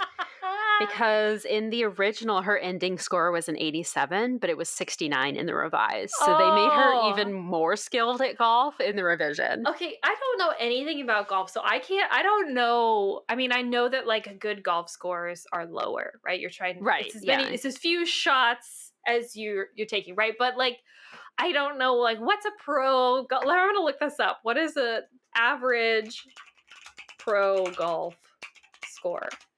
The average golf score is somewhere between a 94 and 100. The average so this score is very good. The average score for those playing, and this was in 2022, the PGA Golf Tour for 18 holes is around 71 to 72. Wow. So Nancy got even better than that in the revised. Oh my god! Wow. I think that's hilarious. That's so funny. Oh my gosh. Oh man. But yeah, then the other differences here, Chris the caddy was Sammy in the original. Martin Bardescu was Mortimer in the original. Okay. Bert and Dave were not in the original. It was just two random other Ned friends that I don't think we've met them before. It was a vanity case, not a compact. So I guess just more jewels, a little bit bigger. Wait, you mean not a chest or was...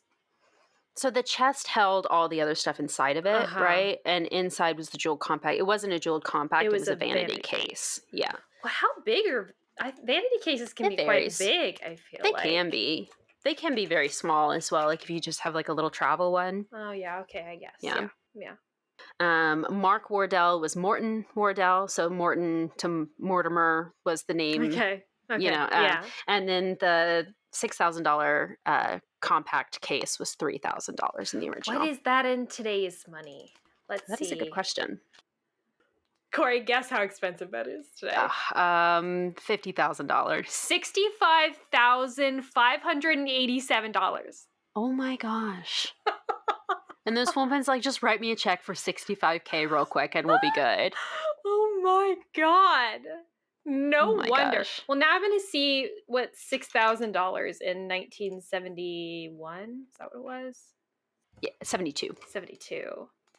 I'm curious to see if that's different. Yeah, that's less expensive. So that's only about $45,000. Wow. Still, but wow. Still very expensive, but a little bit less expensive than $3,000 in the 1930s. That's so funny. Oh my gosh. Wow. Okay. Well. Oh, what a good one. I loved it. It's really good. And even like sometimes I feel like the way these things play out is either like I'll have one really strong opinion about the book or whatever, but then as we read or as we go through like our, summary of it, my opinion will change a little bit slightly as I'm like rethinking things. But I feel like this, after like reviewing it, has only gotten better. It's so solid. It's so classic. Like what's not to love, right? There's really not that much. There's really not even any plot holes in it. Like, it all makes sense. Yeah. I think the things that just kind of annoyed me about it was mostly Martin, which is like, Yeah. it's supposed to, it's supposed to be annoying. So, yeah. I think that's the only thing I would change is I would have Martin be one of the bad guys in some way because I thought that it was going to end up that way. Because Yeah. whenever we have such an unsavory person bothering Right. Nancy from the start, they always end up being involved somehow. Right. Maybe not he's the mastermind behind all of it, but I would like to have had some sort of confirmation that, yeah, he was actually part of the smuggling ring or something, and that's why he was traveling with all of them. Yeah. No, I don't know. I think I like the fact that he wasn't the bad guy. One, because I do feel like it's a twist because, Yeah. as Nancy like suspects him at the beginning, Mhm. there, that ends up not being him, right? So it's not what we think is going to happen. Mhm. But I also like the fact that kind of, it makes it seem like this, just because someone is horrible and awful, Mhm. doesn't mean they're a criminal. They could just be That's a true. really horrible dude. You Yeah. know what I mean? And I feel like that's typically not the message that a lot of the mystery stories give us.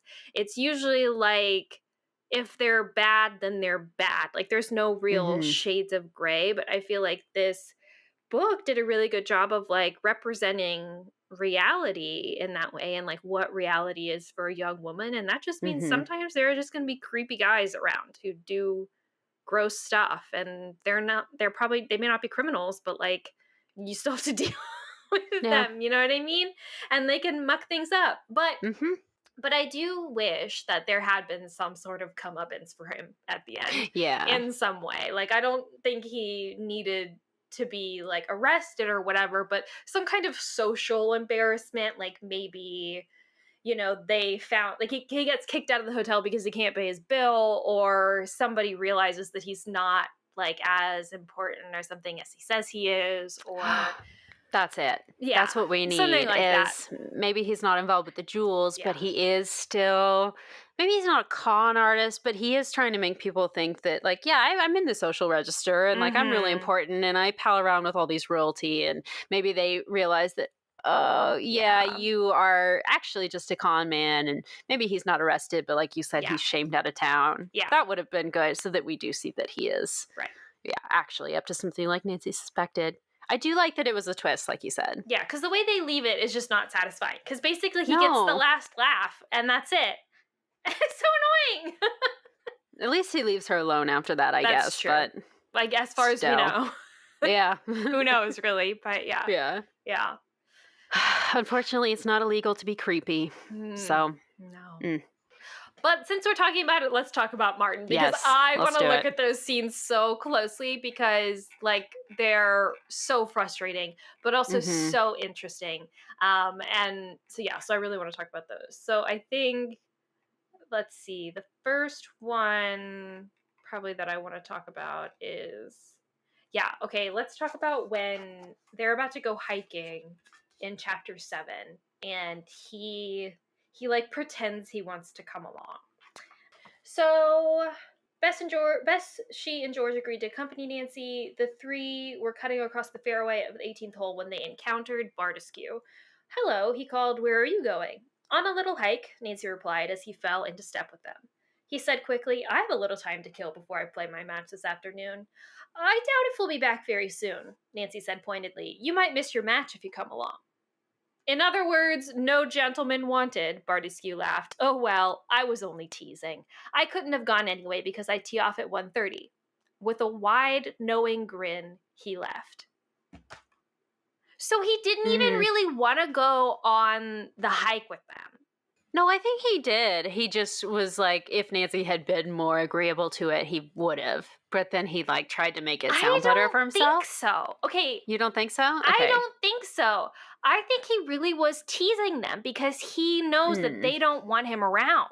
So why does he keep bothering them then? Because Dude, read a room. Because he likes to. This is the thing He likes about it, yeah. men like this, and I know from firsthand experience what this is like when someone is like annoying you like this. They know you don't like the attention because, by the way, you've made it very clear through like verbally saying it, like saying it with like body language, like, and then by that point of saying like, no, thank you, after so much, they start to tease you about it because it's not about them liking you. It's about them holding that power over you.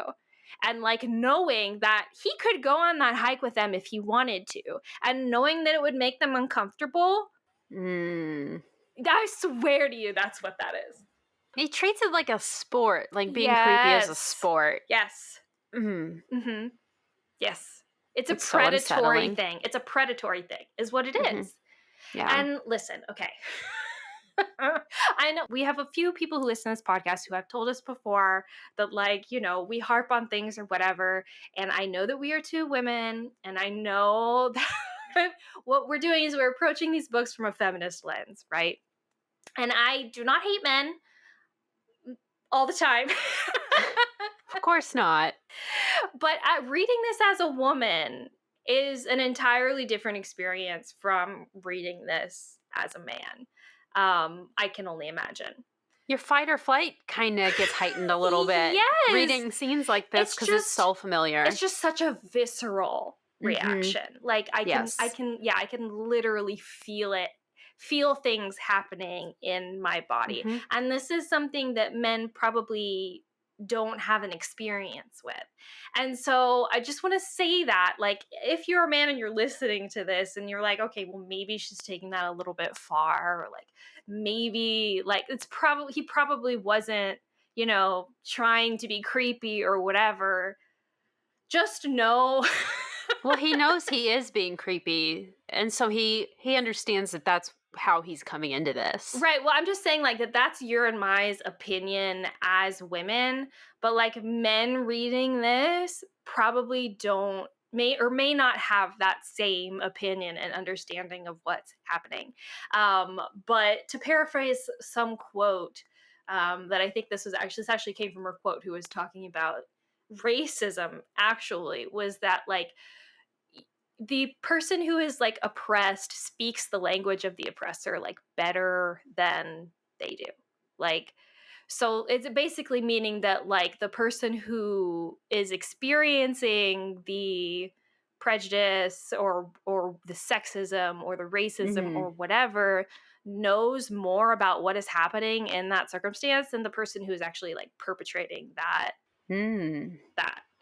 That's very interesting. Yeah. Yeah. So yeah, and it's so clear. It's so clear when you read this book that that's what they're saying too. So let's read another one.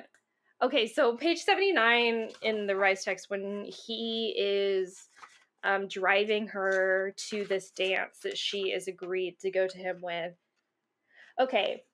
As he assisted her into his car, Nancy glimpsed her friends in a nearby convertible waiting to follow. Because she didn't want to be left alone 100% with this guy, by the way, so she arranged for Bess and George to follow them in their car. Just by the way. For a time, her escort drove at a moderate pace. When the road straightened out, he speeded up until the other car was left far behind. So he's purposefully speeding fast to get away from her friends who are following her in the car. I just want to let that sink in for a minute.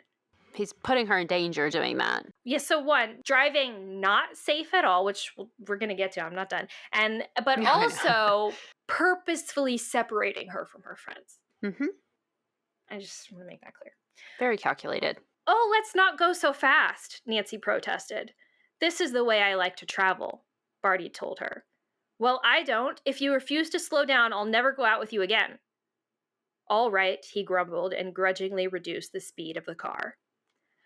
For some minutes, they rode in silence. Nancy was wondering how to broach the subject of Miss Allison's accusations about cheating. This is when she had just finished her golf tournament and her opponent had accused her of cheating.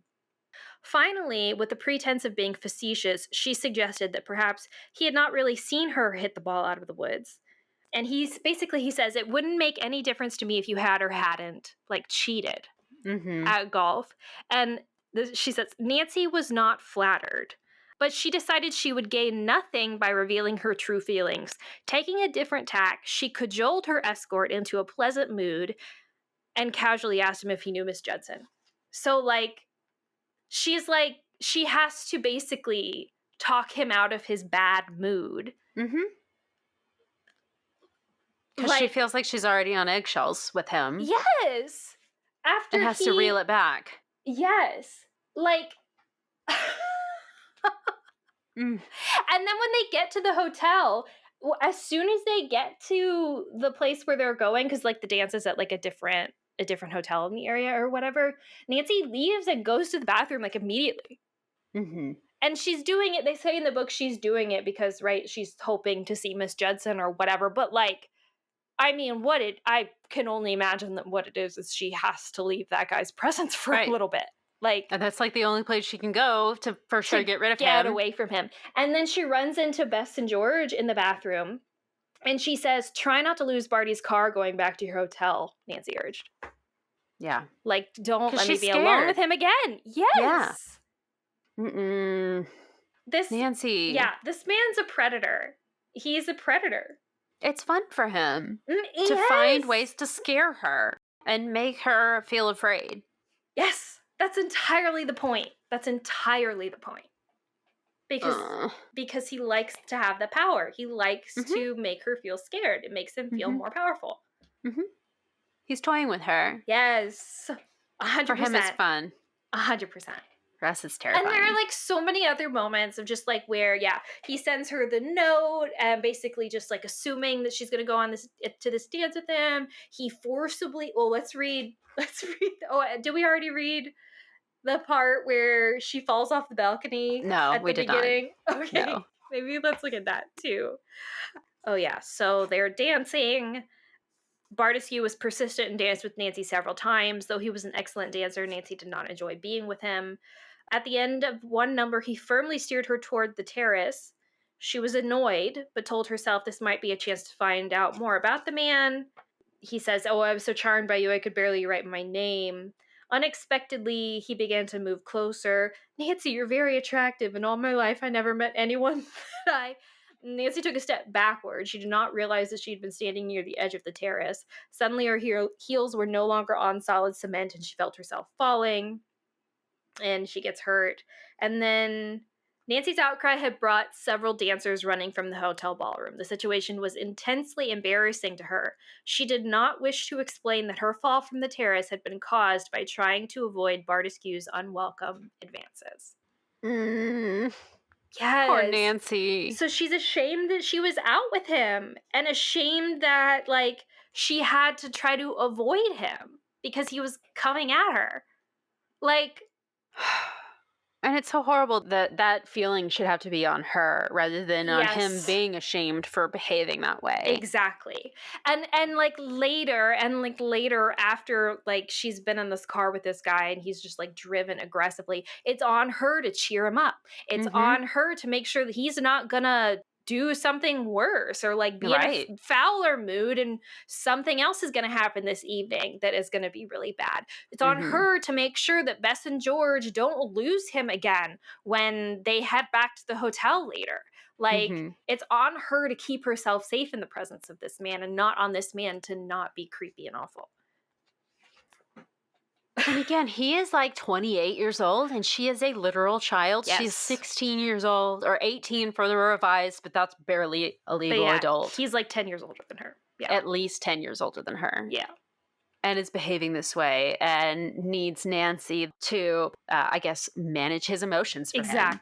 Exactly. And the thing is like, this is all frustrating and intensely annoying, especially as like, you know, reading this as a woman and having had experiences like this, but also it's also kind of gratifying to read this because it's like someone has recognized this, right? Yeah. Because the book is showing that this is not cool. He's a horrible guy. Like nobody likes him. Like he's definitely not. He's not a hero. Like this kind of behavior is not good. It's not being rewarded, right? Right. And so reading it is like, it's validation, right? It's like, okay, Yes. Nancy also has to go through this. Like, this is something that other women experience too. It's a way of like feeling like less alone with that kind of stuff. Not saying that it's okay, not saying that this should be normal, but saying that it is a common experience, you know? And so Oh, yeah. I really appreciate that in this book, because I do feel like sometimes the mystery stories can kind of lean into the Nancy is so perfect, Nancy is so charmed, and her life, and even when she, the way that she deals with men is good and perfect, and the way that men deal with her is good and perfect, even though it's really not. And she should be And she should flattered be that they are flattered treating and her that way. exactly. And so yeah, so it's really refreshing to read that. Oh, yeah. Yeah. As frustrating as it is, they definitely do try to paint it as like, yeah, this happens and it's awful for these reasons. And here's how you handle it, even though it's not really perfect. Yeah. But this, it's, Yes. Yeah. Yeah. they don't try to make it the like, oh, it's so romantic that a Right. 25-year-old man would be interested in Nancy. That, oh, she's so Miss Perfect that every boy wants to give her their attention. No, this is inappropriate and it's bad for these reasons. Yeah. Which is refreshing, like you said. So Yeah. Okay. What else? Oh man. I feel like most of my comments were about this. Yeah. We kind of already talked about Joe Haley's injury. I just think the character of Mr. Haley in general is really sweet, and I love him so much. Yes. There's a point where he's like like he occasionally at different moments will kind of like wake up or like regain lucidity or something when he's like recovering, and there's one moment where he wakes up and all he's worried about is his mountain lion. And he's like, but I can't be in bed. I have to feed my mountain lion or whatever. And Nancy has to reassure him that like, no, it's okay. Like, we're taking care of your mountain lion. Everything's okay. And then he's able to rest. Like, so sweet. I love him. Yes. Yes. But anyway. Oh, the only other thing, it's not really even a plot hole, but the only thing that they didn't really like spell out is why Margaret Judson had a jeweled compact case at all. Yes. That it's obviously it wasn't the same one with the little girl's Right. picture in it, but it's just a coincidence that she Yeah. happened to have something like that. And I was trying to remember if when she gives her whole spiel about how she got accused of the theft and everything and what happened the night of the fire, in the original, she did mention that she grabbed something else besides just the box of the jewelry and everything. And I was trying to remember what it was, that maybe she did just happen to have a similar compact and that's the only thing she was able to save. But I was wrong. It was just some clothing that she managed to grab. So she had a bundle of clothes and then also the box of jewelry. Okay. So I guess maybe she got it after the fire. Yeah. But how did she get the money to buy such an expensive item? So I'm just going to assume that it's one of the items that maybe it was like in a pocket of her clothing or something that Right. she just happens to own Yeah. a similar case that also has jewels on it or something. Yeah. But other than that, I can't really think of any like specific plot holes. I feel like I everything know. else is pretty solid. Yeah. Even like the whole like her, I don't know, being accused of theft thing, like that's explained as coming from Miss Brownell, and the whole thing about like the compact being stolen property. I feel like at first we think it's because it was stolen from That Margaret stole it from Mrs. Miss Brownell or something. and that's why it's reported as stolen property, but it's actually not. It's reported as stolen property because someone else with like Miss Brownell stole it from someone else, or someone else stole it and then gave it to Miss Brownell. Like, it's just, yeah. We don't even know who is the original owner. Hopefully they figure it out later and get it back to her. But well, and it's interesting too that it's like Miss Brownell was threatening to go to the police about the compact, but of course she never actually would, because the compact was of course stolen from someone else. So it's just, it's very clever. I feel like it's a clever mystery. Part of me doesn't believe that the fire was an accident. Oh, I believe no. that she set it on purpose. 100, or she was doing something else and the fire like maybe was accidentally set while she was trying to steal something, but yeah, I don't know. Or maybe things just got too out of control before she was able to, yeah, who knows. Like maybe it was just supposed to be a distraction while she went and stole the jewelry, and yeah. Right. Yeah. And still had the nerve to go bother Margaret to pay her for the compact. Yeah. Well, I wonder if that, because it does kind of seem like the jewel thieves aren't super involved in the whole Margaret Judson thing. There's just that one woman who is her friend, who I think is involved in the jewel ring. And so the jewel thief ring. And so I wonder if it is that she got in trouble, like Miss Brownell got in trouble for losing that compact, and so she has to pay the thieving ring back. Yeah. So let's see. Okay. George does have one super mean comment to Bess in this. Did you catch it? I don't remember. Okay. It's early on. It's in chapter 5, but it's so mean that I was like, oh my God. It may be one of the meanest comments that I think George makes to Bess ever. Now, luckily, I don't think I saw any like Bess fat shaming in this book. No real comments about Bess's weight. I think they maybe mention her as being plump at the beginning, but like they actually don't. I noticed that they call her blonde and pretty, and that's the description they give of Bess. Yeah. And no fat shaming. Not even when they go for a meal or anything. It was so refreshing. Maybe that's why I liked it so much, because it just missed that. Maybe I'm just so. kidding. Yeah. But I mean, Bess is of course a big scaredy cat in the book in this one, but I kind of love that about Bess. I don't think that's, I don't know. I just feel like it's more cute than anything else. It's so relatable too. It's because it's like, very relatable. I would be freaking out. And it's not, I don't know. It's not, I feel like it's not, it's not portrayed as being a character flaw necessarily. No. Yeah. So the way they portray Bess's weight as being a character flaw, you know what I mean? I don't know. Yeah. But okay, so this is when they find the chest in the mud. So they're talking about the chest, talking about how heavy it is. And so Bess makes a joke. She says, because they're talking about how it got here, and she says, perhaps the scarecrow put it in there on his off-duty hours, Bess suggested with a grin. Ha ha, very funny, her cousin answered. Sounds like your brain has gone off duty. George! Bess ignored the comment and then says something else. Poor Bess. Sounds like your brain has gone off duty. Yeah, I didn't catch that. Oh my gosh. Heck? Jeez.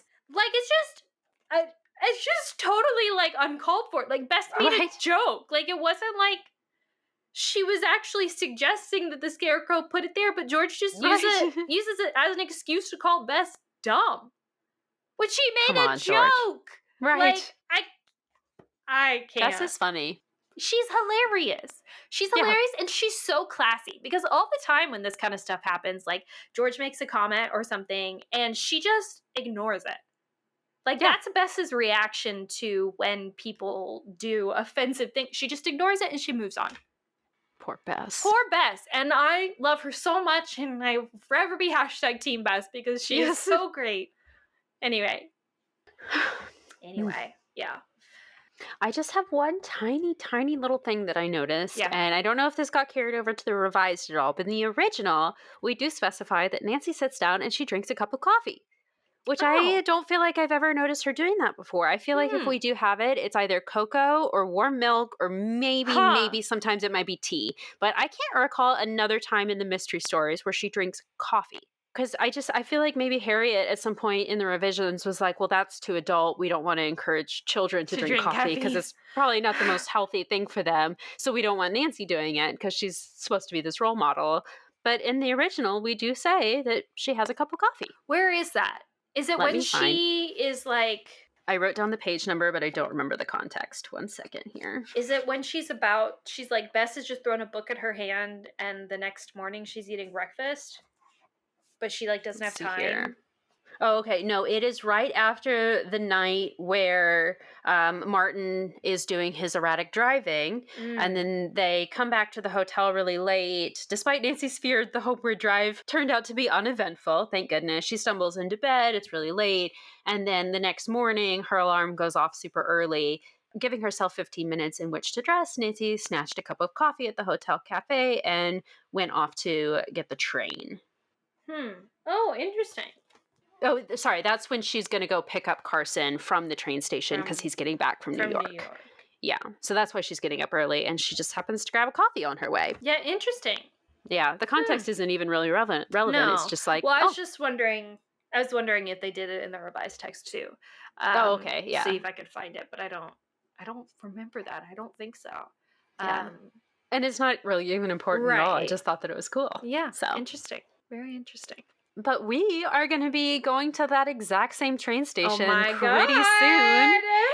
god! At the time we're recording this, we're about 2 weeks away, but we are going to be heading to Sleepy Hollow for our next episode, which is, of course, kind of the area where this book is going to be set. So that's exciting. Yeah.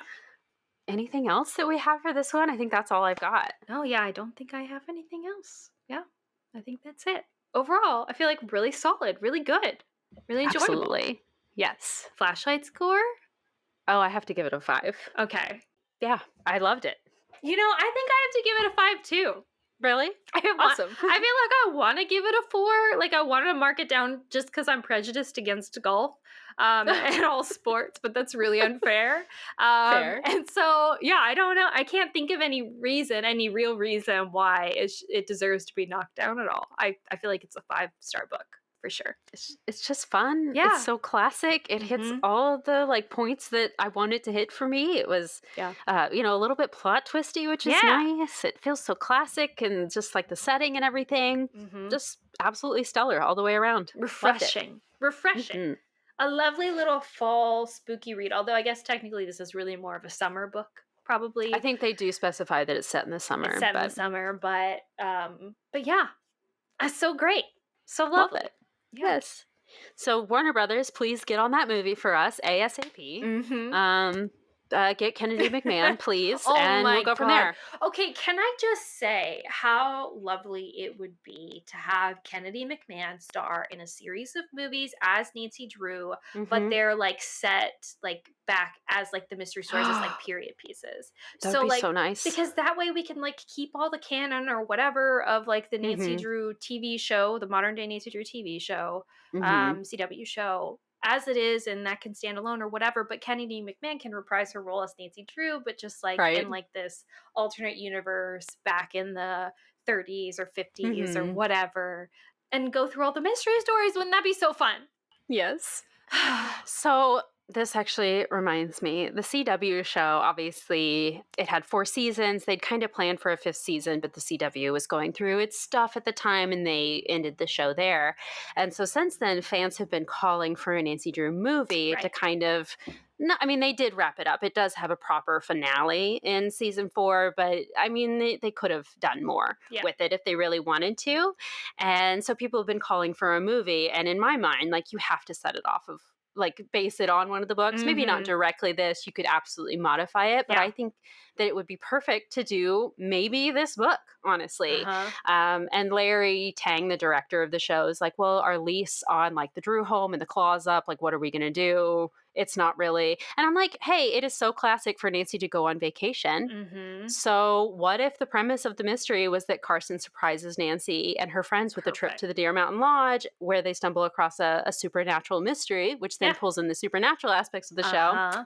I think it works perfectly. And then you don't have to have like the original sets or anything. You just set it in a new place, and then you just have Kennedy McMahon there being her wonderful self. That would be fabulous. And there's just so many different ways I feel like you could adapt this book, that you could take this and really run with it. It's just honestly, it's really just prime for that kind of thing. So definitely. And there's all sorts of like other additional plot elements that you could easily cram into here and still have like a complete story, I think, and it wouldn't be too much. You know, they always, I feel like Nancy Drew, they tend to try to make TV shows, and the TV shows are really the only things that have ever had any success, any kind of long running thing, and the movies have all kind of been, for the most part, no offense, flops, because they need to be a series. It is to be a series. But this is the thing, is like, I feel like with TV show episodes, there's never enough time.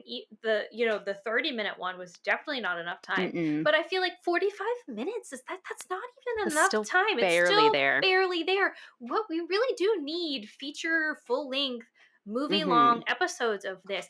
I would love if some network I don't know, I'm not thinking like the Lifetime network exactly, but like something along those lines would take Nancy Drew and make a series of movies.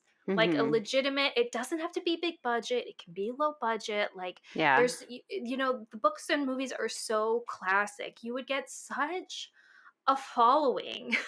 Yeah. Like, I mean, there are so many different series of movies, and I don't know what Lifetime movies are just standing out to me in general, but like, I'm thinking about like the Mary Higgins Clark books movies, like, Mhm. I don't know, like Little House on the Prairie movies. Like, there Oh, are yeah. just so many different movie series and we don't really see that a lot except for like on television these days. Mhm. And so I just feel like that is just, you could still put them on TV. Like they could still be a TV series, straight to TV Mhm. series or straight to streaming or whatever it is that you want to do, but like make them an hour and a half. You know what I mean? Do you remember the Benedict Cumberbatch BBC Sherlock show? Of course Well, I do, I'm Kori. sure you were as obsessed as I was. That's what we need. Yes. Yeah. Something that is like it. And if you didn't watch those were 90-minute episodes with only like 3. Well, it was 3 episodes per season, but then I think one season they also did like a Christmas special or something. Yeah. And so yeah, 3 or 4 episodes per season, but each one is a 90-minute feature length. But it's still technically a series, and then you could have multiple mysteries, and they kind of build off of one another, and you can have character development along the way, and all that kind of stuff. But then you give time to devote like a full mystery to each episode. I would love it. That would be perfect. That's the happy balance that we need between like a 2-hour movie and a 45-minute TV show. Is just like give us really extended episodes in a shorter season. And the thing with that too is like I feel like it's such and I don't know. I don't know anything about TV production. What do I know? You know what I mean? But I feel like it's such a good happy middle because the thing is like when you have a season of TV, you never know if it's going to be successful, you never know if it's going to get renewed, all of that stuff. But if you just have like a smaller scope and you have only 3 long episodes in that series or whatever, you actually have time to like develop and make it good and do it right, and then you still have it like it can still stand alone. So even if it doesn't get picked up for more seasons, you still have that. Whereas like when TV shows, when it gets canceled, it's always so disappointing because you expect it to continue and to go on.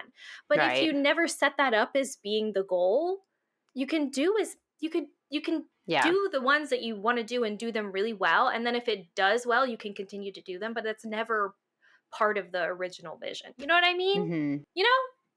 Larry, get on the phone with the CW right now. We need to rework this. There's still a chance for season 5. I'm kidding, but yeah. Oh man. Oh, to see Kennedy McMahon star in a Nancy Drew movie is the absolute dream. I love her so much. She's just such a fantastic good Nancy. Cast. It's just such a good cast as Nancy. Like truly. Yeah. Yeah. And the fact that she is like she grew up just the same way we did, loving Nancy Drew this much. She's so passionate about the character. It just makes it that much better. Anyway, speaking of being passionate about Nancy Drew, we talked about it earlier. The next episode that we are going to have here is going to be our convention episode. So we are going to talk everything about the convention. Gosh, it's a couple weeks away, literally, for us right now. So that will be coming at you soon. We'll talk about everything that we get to do. Hopefully we'll have some exciting things to share around that time too. We'll be posting on social media, I'm guessing, so follow us along on Instagram and Twitter, although we really don't post that much on Twitter. We don't like Twitter anymore. But please follow us on all socials because maybe we'll share some stuff as we are traveling. So yeah, and if you're gonna go, let us know because we'd love to like meet up with you and hang out or something there. So that'd be really fun. Pictures, meet everybody. That's my favorite part about going, or was my favorite part about visiting the convention last year, and so I'm very excited about that this year too. So yeah. Yes, Jen has a wonderful itinerary planned for us for this year. And plus, it's Sleepy Hollow. Should we tell them what we're going to do? I don't know. I feel Let's save it. Let's save it. I don't want to work it up. I don't want to build it up too greatly because I don't really know yet how much we'll be able to share from it, you know, or what specifically. We might have to hold on to it, you know, for a little bit. So I don't know, you know, so we'll see. That's very true. Yes. Yeah.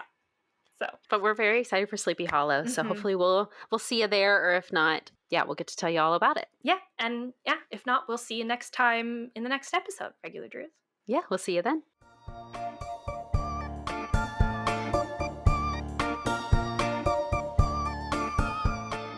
Thank you for listening to Regular Nancy Drew. Email us at regularnancydrew@gmail.com. If you like this episode, make sure to rate, review, and subscribe. You can also follow us on Instagram at Regular Nancy Drew and Twitter at RegularND. You can also support us on Patreon. Patrons at the $3 level vote on upcoming episode topics and get exclusive access to our Scoop Sesh series. And all patrons receive early access to each episode as well as weekly bonus content. And to all you regular Drews out there, thanks for listening.